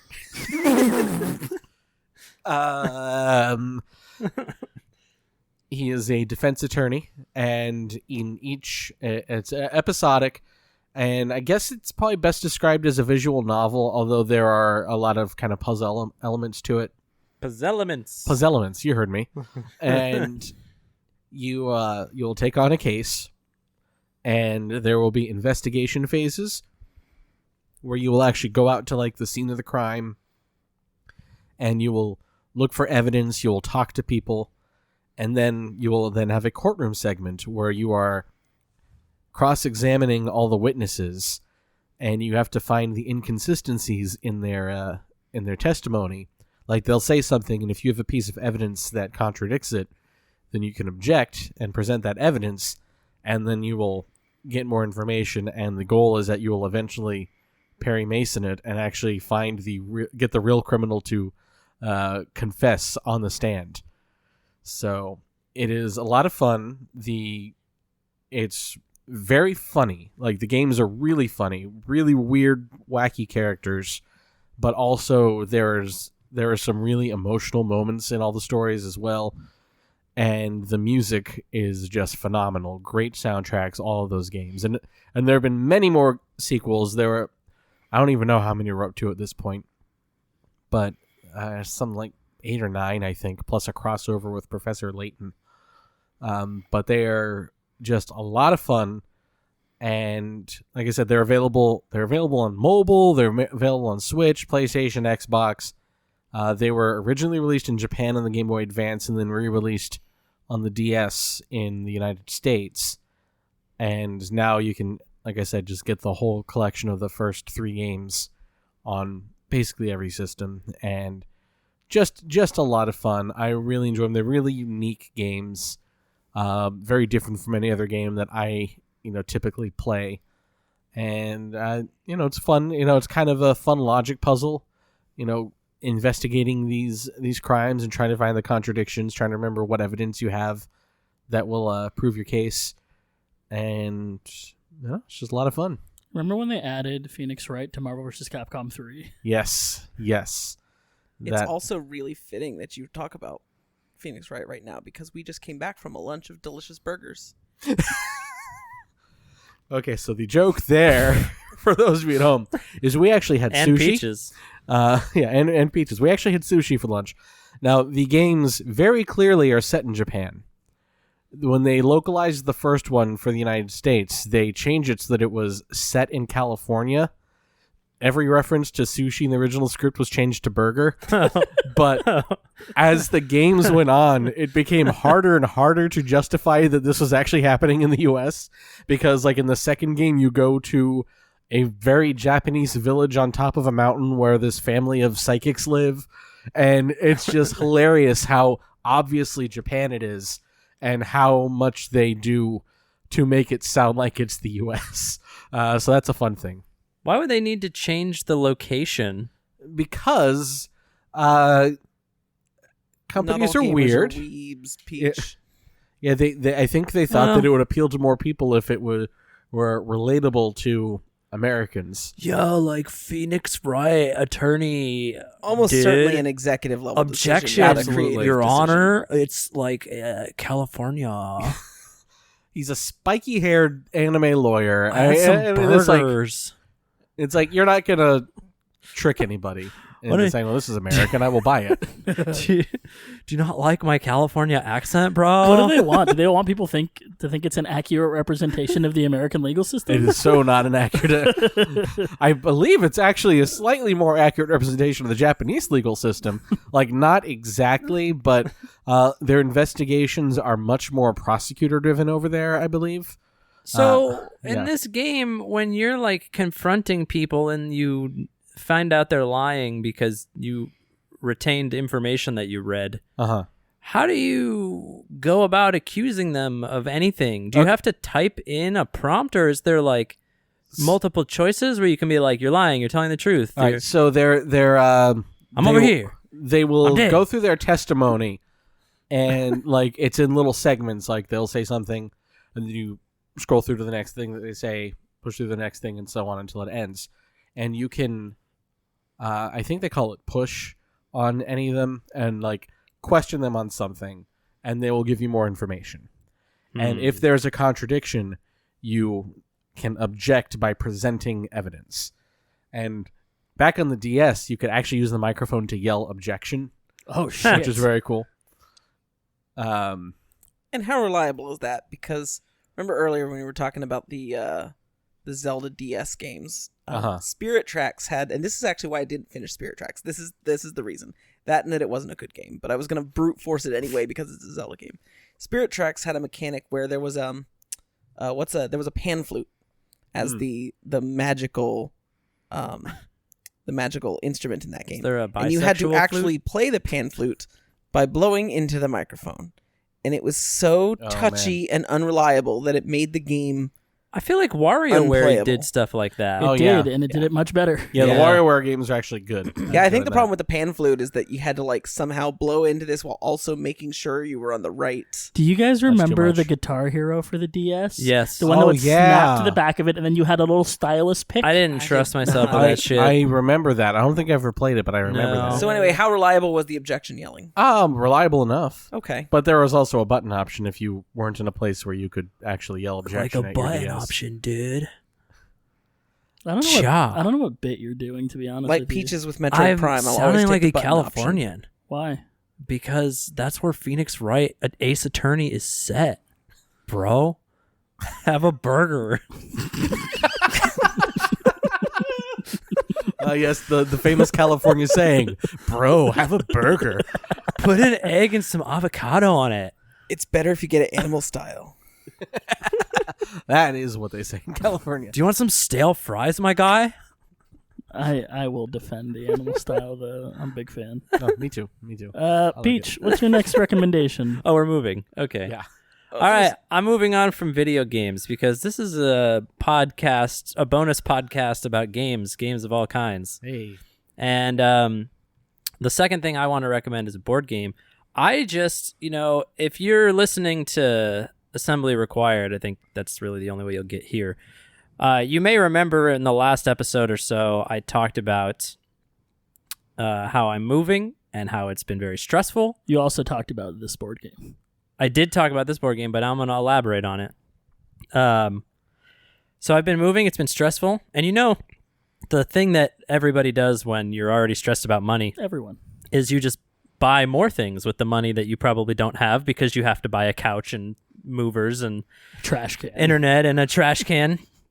And so the other day I was sitting there stressed about moving costs, and I went to Dice Throne's website, and they have a Dice Throne. I explained this too in the last episode. They have like these the way that they sell their game. The thing I'm recommending is Dice Throne. The way they sell their game is in these 1v1 like packages, basically. So you buy I think the first one Eduardo bought was Gunslinger versus Samurai. Yep. And so one person, it's Battle Yahtzee is basically It's a the good description. quickest way to describe Dice Throne. And so one person plays a samurai, the other one plays as the gunslinger, and you take turns with basically Yahtzee rules, and then you attack each other. It's kind of as close as you can get to fighting game as a board game. Yeah. And so they sell these individual 1v1 where you get these characters. They also sell battle chests. The battle chests, they've divided up the characters they've created into seasons. And so each battle chest has 8 characters. One season is all 8 characters. They have 2 seasons worth of battle chests right now. And in 9 days, I think, depends on when you're listening to this. But from the day we're recording this, 9 days from now, they're dropping a Marvel set. Which, funny, ties into Assembly Required, where you can play as like Thor, Loki, Captain Marvel, Miles Morales, etc. I bought all 3 of the battle chests because I was stressed. I will not disclose the amount of money that it takes to afford all 3 battle chests, but you can go to Dice Throne's website and look it up. The point is, I recommend the game. It's really fun. It's a quick game to learn. The artwork on the game is really great if that's a thing you care about. I think it's a really pretty game. It's one of those very intuitive games. I think that tabletop game designers are getting a lot better at designing intuitive boards where, like, you know, they teach you about a rule and there's a symbol associated with that rule. And then you see that symbol on the board somewhere once you already understand the rules and you're like, this helps me remember, like stuff like that. So it's an intuitive game. It's very easy to learn. All the characters that I've played as so far are really, like, I don't know if they're all good, but they're cool. Like they're all very unique. They're unique. Like, let's see, we played Gunslinger Samurai, we played Treant, and who comes with the Treant? Ninja, and then Paladin and Monk. Yep. Who are both OP as hell. Yep. And then before I bought this battle chest, I also got the Barbarian and Moon Elf, bundle. And those were the first ones. That was season 1, pack 1. So, but I haven't played as them yet, so I don't know if they're fun or not. But I'm really looking forward to the Marvel one. And the cool thing about it is, I think it probably functions best as a 1v1 game, but you can play it with up to 6 people. You can play like a King of the Hill mode where you're always, whenever it's your turn, you have to attack the person with the most health. There's a 2v2 mode. Where, you're on a team with somebody and you can target whoever you want on the other team until they're dead and then move on to the next guy, whatever. There's also, if you're a fan of dungeon crawler style games, they have Dice Throne Adventure, which I did not buy. It's the only thing on their website I did not buy the other day, which is just that. It's a dungeon crawler, but you get to play as one of those characters from the actual game. So you take the mat and the dice of that character, and you use them as a character in your role-playing game, basically. It looks really fun. I would like to see how everybody plays before I commit to Dice Throne Adventure. I would like to see the baby.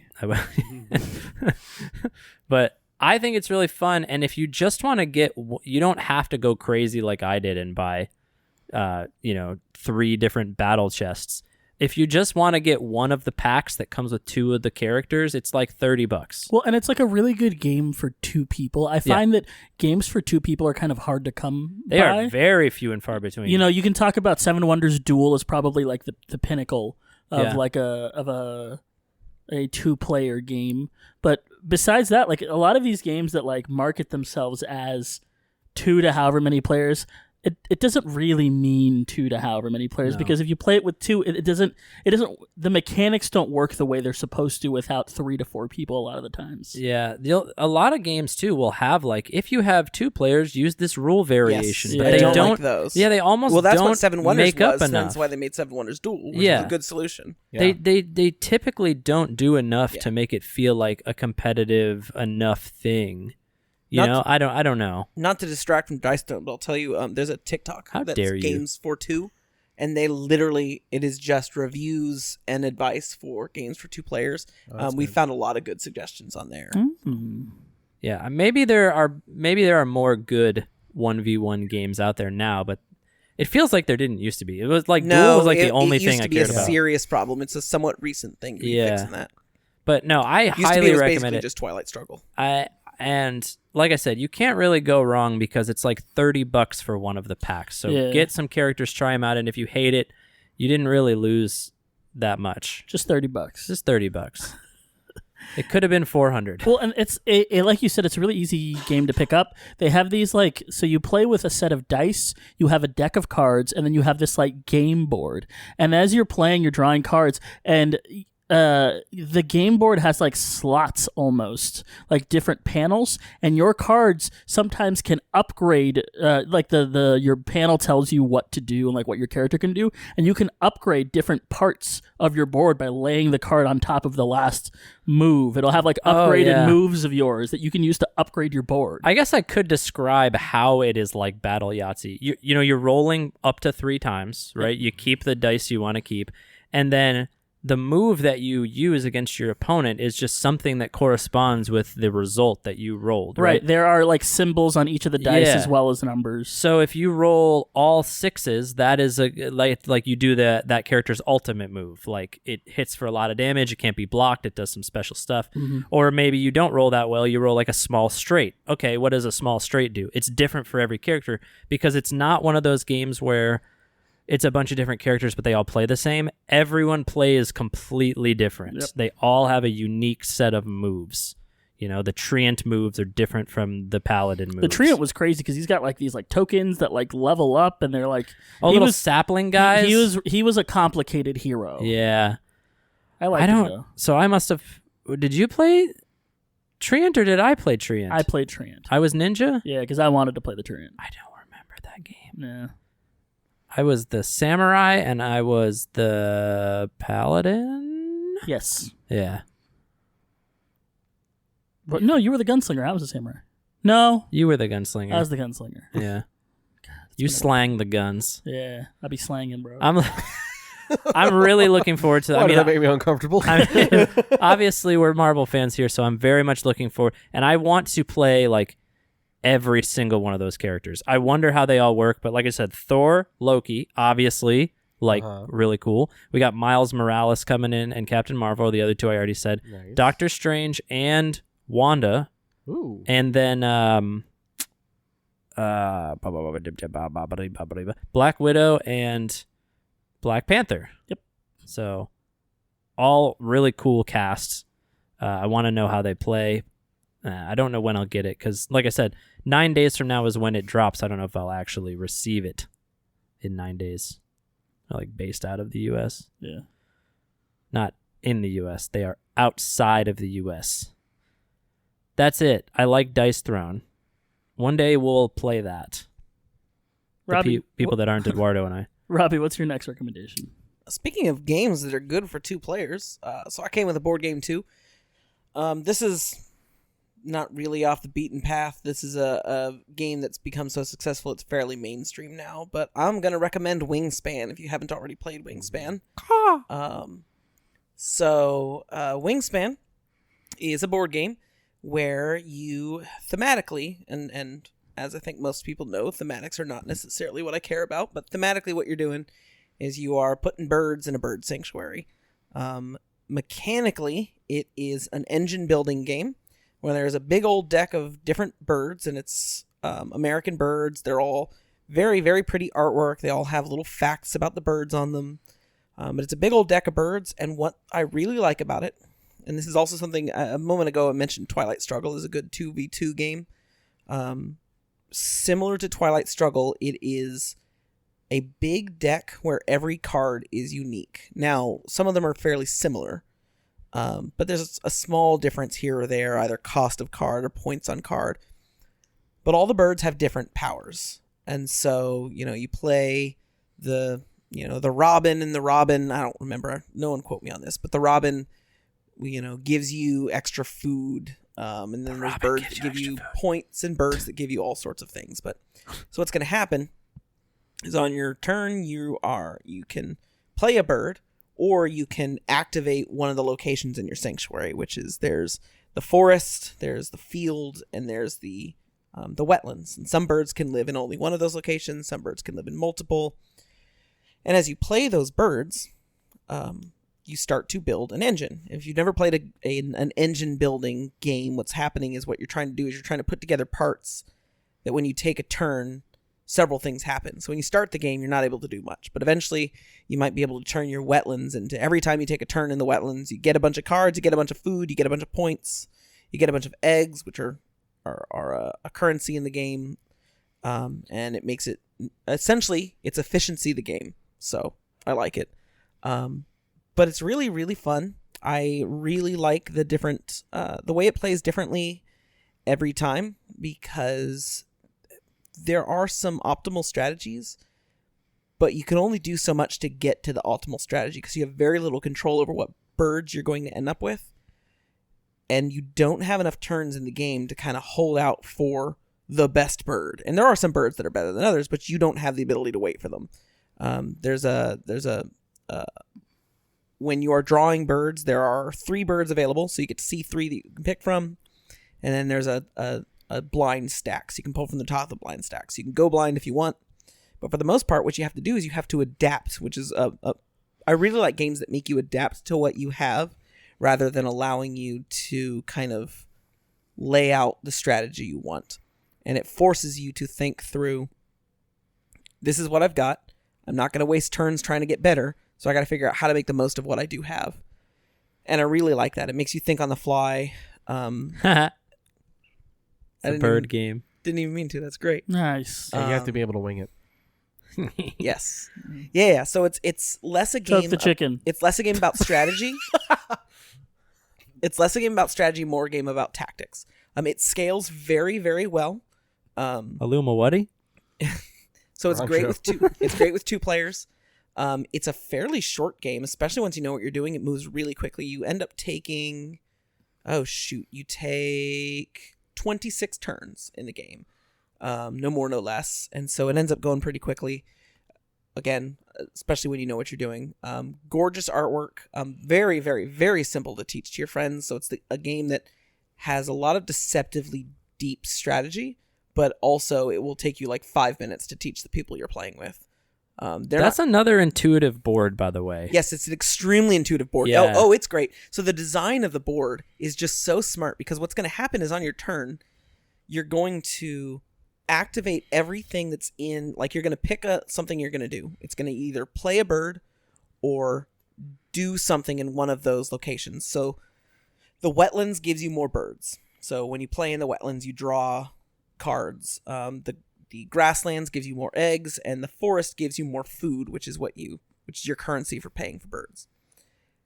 And what happens is the board is designed, Peaches is completely right, the board is very, very intuitive, where what you're going to do is you're going to take your little round marker, and you're going to move it from right to left, and on each space, you're going to do what it says. So you're going to get let's say you go to the wetlands, you're going to draw your cards, and then you're going to move on to the birds, and most of the birds have a power, and then that activates. So you get, this bird gives you a card, and this bird gives you food, and this bird gives you another bird, and so on and so forth. And so you don't have to spend a lot of time trying to remember what to do. The board tells you what to do, and then the birds tell you what to do. The bird literally tells you, do this. The birds tell me what to do. The bird's like, Yes. take your turn. So incredibly well designed. There's one parrot. And then your little round marker then sticks on the board, and that then keeps track of the fact that you have completed this round. Once you run out of round markers, you're done. It's over. So it's very, very intuitive, very, very fast, very, very fun, constantly very different. It also has lots of great parts. It has a dice tower that is a birdhouse. Oh, I forgot about that. Very well produced dice tower. Oh yeah. So you get your the resources, the food you get from rolling dice. You don't just roll them like a chump. You drop them in a birdhouse, and they tumble through the birdhouse. And Like a chump. yes. So it's a lot of very simple mechanics. It uses very few parts to create a lot of different things that you can do. Like you might end up playing with the dice that are outside of the dice tower. You just reminded me. Mm-hmm. The new edition of Betrayal at House on the Hill also comes with a dice tower, and it's like a little crypt. Oh, that's pretty Ooh, cool. I like that. Yeah. That's pretty cool. Sorry, I had to say. No, that's cool. I was like over here milling on it. I think like, those are which starting to game? become a pretty popular thing, is include a dice tower in your game. Well, yeah, then they can upcharge. Yes. makes sense. No, it's got gorgeous components, gorgeous cards, gorgeous mats. It's a pretty game. gorgeous dice. Yeah. It's a very I pretty think game. this. I don't know if this is any credit toward the actual producer of the board game or not, but the app for Wingspan is really good. That's what I was too. about to say. Yeah, the app is it plays really well.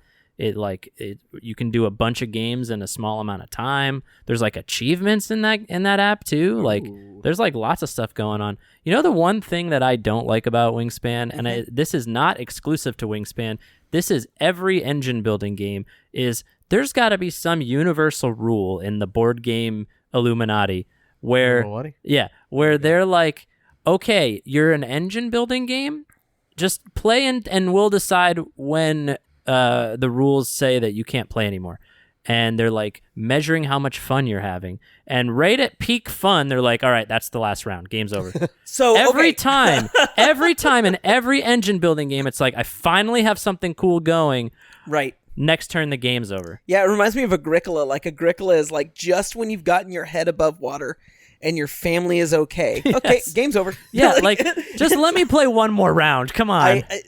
I think that's intentional because I mean, at that point, you've solved things. But I know, you're and I absolutely want to. right. That's definitely a feeling that. And I want to bask in the glory of the thing I've created. And I don't want to just say, all right, fuck you, I'm done. Right, absolutely. No, you're absolutely correct. Also, totally correct. The app is great, and it's on everything. Like it's on phones, it's on tablets, it's on Switch, it's on PlayStation, it's on Steam. It's on PlayStation? Yes. No, it was on consoles. Yes. What? And I believe it has crossplay. This Wingspan is wide. Yes, and it also Jay Billis is proud.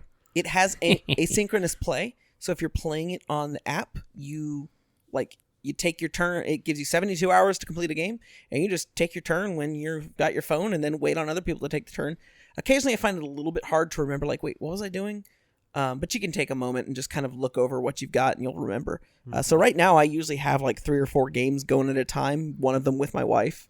So I'm pretty much playing it all the time. Chris, you played it. I played it at your house. Yeah. How'd you feel about it? I really enjoyed it. Yeah, and It's been just long enough since I played that I would need to learn the rules again. They're easy. But when I did understand the game, I did have a lot of fun with it. I think we played a couple games. You know, it's funny. I think back to that first game we played, and like I definitely understood the basic concepts. But oh my god, did I play horrible, completely suboptimally that first time? I think I ended up. I mean, that's always the case. Yeah. Oh, absolutely. In a normal game now, I'm looking at putting down at least 9 birds. Between about 9 and 12. My birds. My Paul. bird. I'll do it. I think that first one.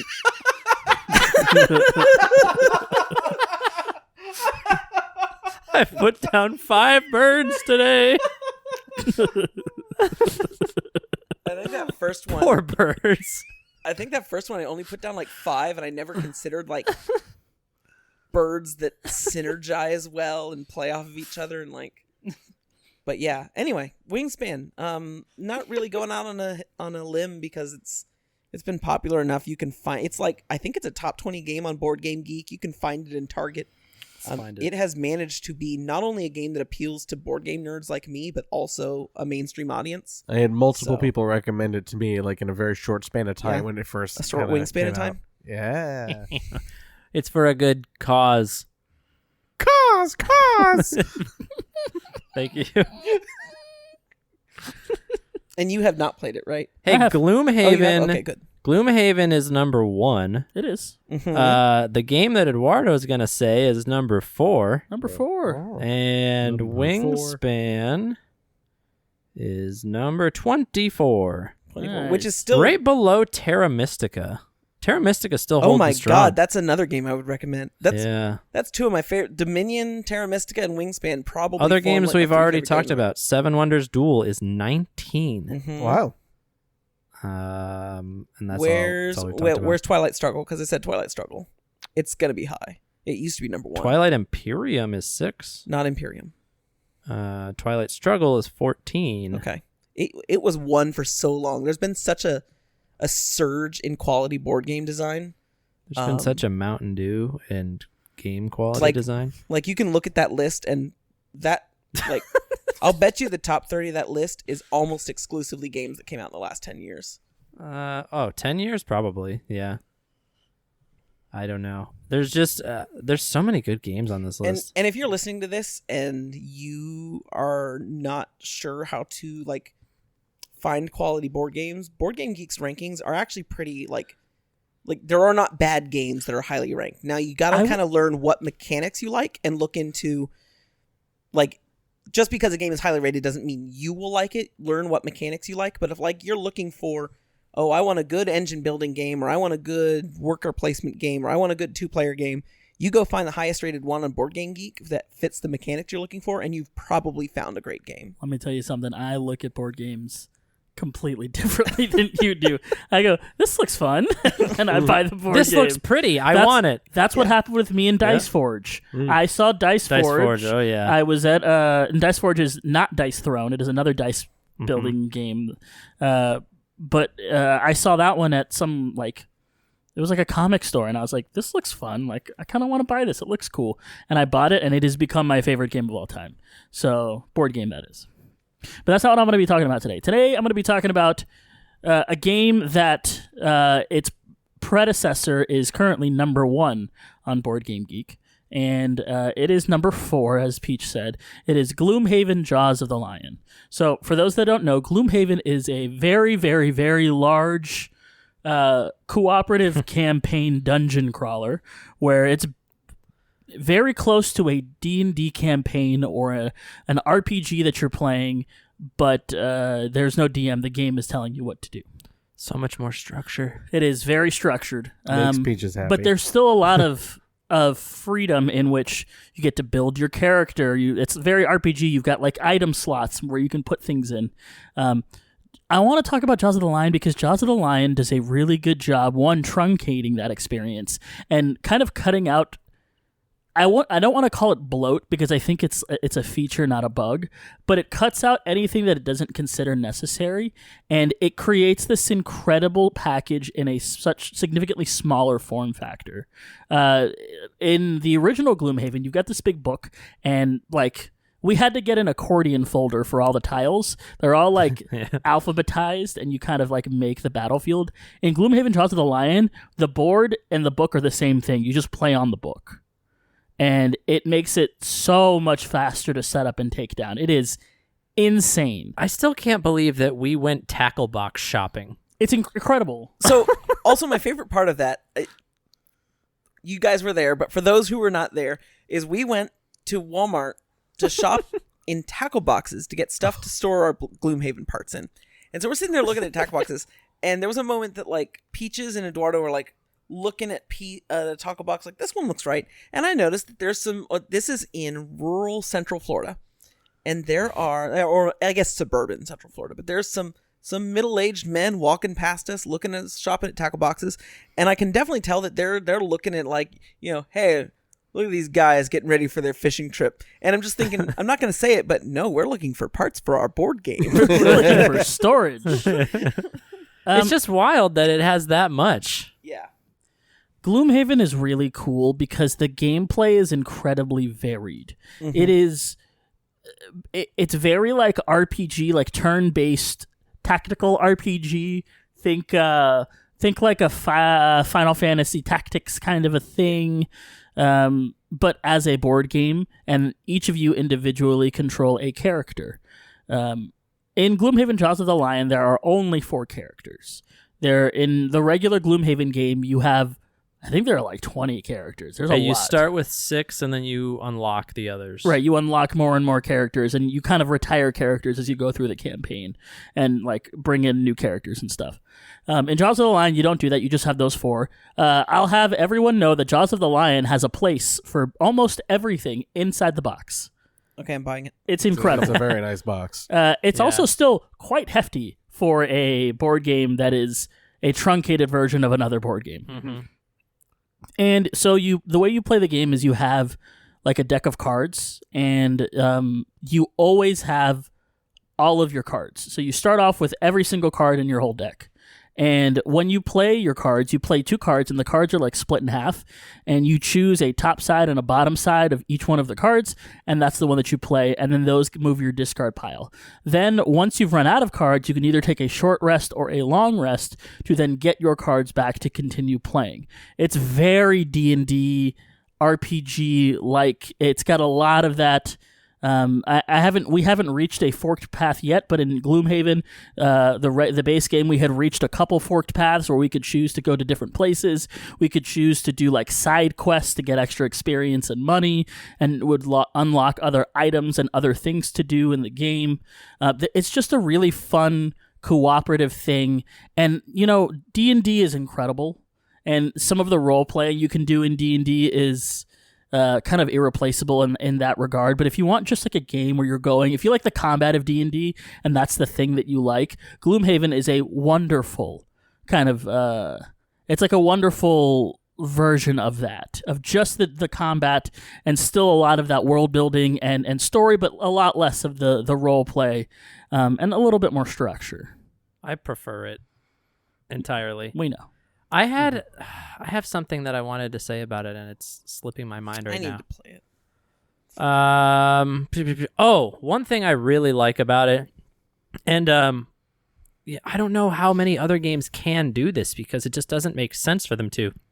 But the way that Jaws of the Lion teaches you how to play the game is so smart. You start Gloomhaven or you start any other board game, and you have to know 100% of the rules, because if you don't know 100% of the rules, you will mess something up, or you just won't play the game right, or whatever it is. Jaws of the Lion, the first campaign that you play is like 20% of the rules. Yep. It tells you right then and there, here are the rules that matter for this campaign. You don't have to worry about any of this stuff, so don't even look at it. Just look at these 10 things, learn those 10 things, play the campaign. You beat that one, you go to the next one. Okay, all those 10 things still apply. Also, here's 5 more things. Campaign number 2. And I just think it's really smart to it's do like that. a video game where you learn the mechanics as you go along. Exactly it's like, what I was level 2, thinking. we're going to teach you how to do this. And it's crazy because I don't know I've ever seen that in a board game. Yeah. Like you said, I've seen it in plenty of video games. Yeah. But for a board game to do that is just, especially when it's something that massive. I've played, I have a Game of Thrones board game. I don't know if I ever forced you guys to play it. I played it once. Game of Thrones, the board game, is fun. It's also a very highly regarded game. It is fun. I'm not saying that it is not a good game, because it is. But the fact of it is, the rule book is like 40 pages long. There's tons and tons and tons of rules. The game board is massive. There's tons of components. There's tons of things to know. And you can't play that game unless you know all of it. Yeah. So, like, I don't know how many of you out there have pals that you invite to. If you have pals that play board games, I'm sure you have some that are like willing to learn any rules, and you also have some that are like, I want to play, but I don't want the thing to take 5 hours. I don't want to spend an hour learning the rules so that we can spend an hour playing. Whatever. You have those people, and then you have the people that won't play. There's a spectrum of people that are willing to play board games, whatever. And not everything is like that. If you want to play Game of Thrones, the board game, you have to learn all 40 pages of those rules, or you're just not going to be able to play well. Yeah. And I think that it's a feat to take a game as big as Gloomhaven and break it up into chunks like that. It's just so much more digestible. Yeah. It's funny that, Chris, you said it's like a video game teaching you things, because Gloomhaven, it sounds like Jaws of the Lion even more so, which I need to play. Gloomhaven, in so many ways, feels like a video game turned into a board game. And not like, we made a Metroid board game. I don't mean like that. I mean like how a video game works and is structured tofu in a board game. And in fact, in a lot of ways, Eduardo was talking about all the RPG elements. I think of Gloomhaven as being like someone took the parts of an RPG that Peaches and I like and got rid of everything else and made a board game out of it. Oh, yeah, because I think you even described like how the enemies act is almost like an artificial intelligence. It's just like a set of rules that they follow, so you don't need a DM, a game master, or whoever running the game. It's just like, we're going to follow these rules so that these enemies, they're going to move this amount of space on this turn or whatever. Yep. And that way you don't need anyone running it, and you can still play against the game. Yep. So, yeah. And I don't normally like co-op games, but I did really like Gloomhaven. Yeah, I like how it doesn't. It's not you're playing against NPCs, right? But because they have this intelligence built into their rule set, it doesn't feel like you're playing on easy mode. It doesn't feel like you can. No. Yeah, it doesn't feel like you can just walk all over the game. And the idea of, the way that Eduardo was describing, you use your full hand of cards and then you pick them all back up, except you lose one. If you run out of cards to play, you're out, right? So there's also in every scenario of Gloomhaven, there's like this element of take your time but hurry up, right? Like you want to strategize so that you can defeat the enemies, but you cannot like take your time, because if you take your time, you'll run out of cards and you won't be able to finish whatever the scenario is. So I really like the pacing of the game too, because it's just panicky enough that it is fun and not so panicky that you're panicking. How many tries did it take us to get through the first scenario in Gloomhaven? We like 5, sucked. right? We were really bad. And part of that I think was because we had to know all the rules right away. Yep. I have a terrible story about that involves Eduardo. We played Star Wars Rebellion, which is a really good game that I like, but it's exactly what you're describing of big, thick rule. You've got to know every rule. And there was one small rule that I did not realize, and he and I played, and I feel really bad because that game takes a while to set up, and he agreed to play it, and I steamrolled him and thought, wow, this is broken. And then later found out that it's because I was violating a very important rule. Essentially allowed me to move all the way across the map in one turn, which you absolutely cannot do. And it was completely unfair, and I thought, wow, that just feels so unfair. And then realized it's because we broke the rules. Yeah. Or I broke the rules. And I get it. Like I'm not saying that complicated board games aren't fun because you have to learn a lot of rules. It's just something that like you kind of expect the thicker a rule book is of a board game, the less well you're going to do the first few times you play. Right. Like I can't really think of a single game that I can think. Let me rephrase this. I can think of more games where we've gone back afterwards and been like, hey, we did these 3 things wrong.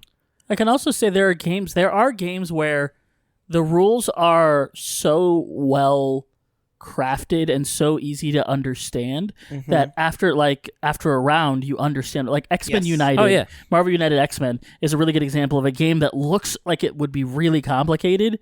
You sit down, you go through a turn or two, and you're like, oh, actually this is very easy. My big example for that has always been Seven Wonders, where explaining Excellent. Seven Wonders to someone makes no sense. Yeah. But you make them play around and it becomes, oh, okay, I got this. Yeah, you completely understand it. Right. When I teach Seven Wonders to someone, it is, we're going to play a practice round. Don't worry about what you're scoring. Just, this is how the game works. And then after that round, then you get it. Then you're good. Complex but not complicated. Right. I mean, why'd you have to go and make things? What the hell? It's another Avril Lavigne song. Hey, you. You. Did you see she's popped back up on social media and boy. she's leaning into the conspiracy theory that she was replaced by a doppelganger? I would absolutely do that. Yeah. Damn right. I'd be all over that shit. I had not heard that. Yeah, no, there's conspiracy there's a conspiracy theory that Avril Lavigne died after her first album and was replaced by a lookalike. I think there was the same thing with Chad Kroeger, right? Another was with Paul McCartney. Is that It's because they dated, right? Chad Kroeger and Paul McCartney? Yeah, they were bros. They were the world's first roommates, buried in an Egyptian tomb. Do you know what I'm talking about? No. I'm just saying nonsense. Oh my God, they were roommates. They were roommates. Chad Kroeger never knows what's going on. He's always so high. Look at this photograph. He can hear heaven. Look at this graph. I think that's going to do it for this episode of Squad Up. If you like this bonus content, feel free to go over and support us. Patreon.com/assembly required. If you want to follow the show on Twitter, it's going to be @assemblycast. Email the show, assemblyrequiredcast@gmail.com. That's going to do it. I forgot to sign off for Squad Up. Well, do we want to maybe like real quick go over what the plan is for everybody, since this is going to be like this is the first bonus episode. Little freebie. And a little freebie. And we'll say it again on our other First taste. episodes. Peach, what's episode 2 going to be about? Well, that I don't know. What I'm saying is, it's just a reminder that we're putting these bonus episodes out there for the patrons at the Hero and Avenger level, right? Hero and Avenger, Yes. $5 and $10 level. Yeah. And this one is like the freebie, but we're going to be doing them monthly, and the ones after this will be for those tiers. So Right. just a reminder, if you want to hear this bonus content, that's how you can access it. And we are definitely taking suggestions for bonus episodes, though we do have a small handful of things in mind that we know we want to do. Right. We know we want to do, well, should I reveal any of them? What do you mean? Is it okay to talk about? Yeah. Well, like, we know we want to do like a Halloween Horror Nights episode. We all, to a different degree, but we all enjoy Halloween Horror Nights a lot, and have spent several years going and enjoying that event. So we want to talk about that probably around October, and we have other stuff too. But like, we'll take your ideas into consideration, right? So if you want to catch this content from here on out, support us on Patreon at the $5 or $10 level, and you'll get to hear this stuff. Thank you for that support. If you're already doing it, that's the little reminder. That's all I got. All right. Well, that's going to do it for this episode. Are you listening for what the sign off I think was? that's what Chris is. That's what Chris is doing. Good luck, have fun, and then something that we said during the episode. Oh, that's right. Right. Yeah. That's right. Good luck. Have fun. Illumawati? Perfect. Illumawati, bro?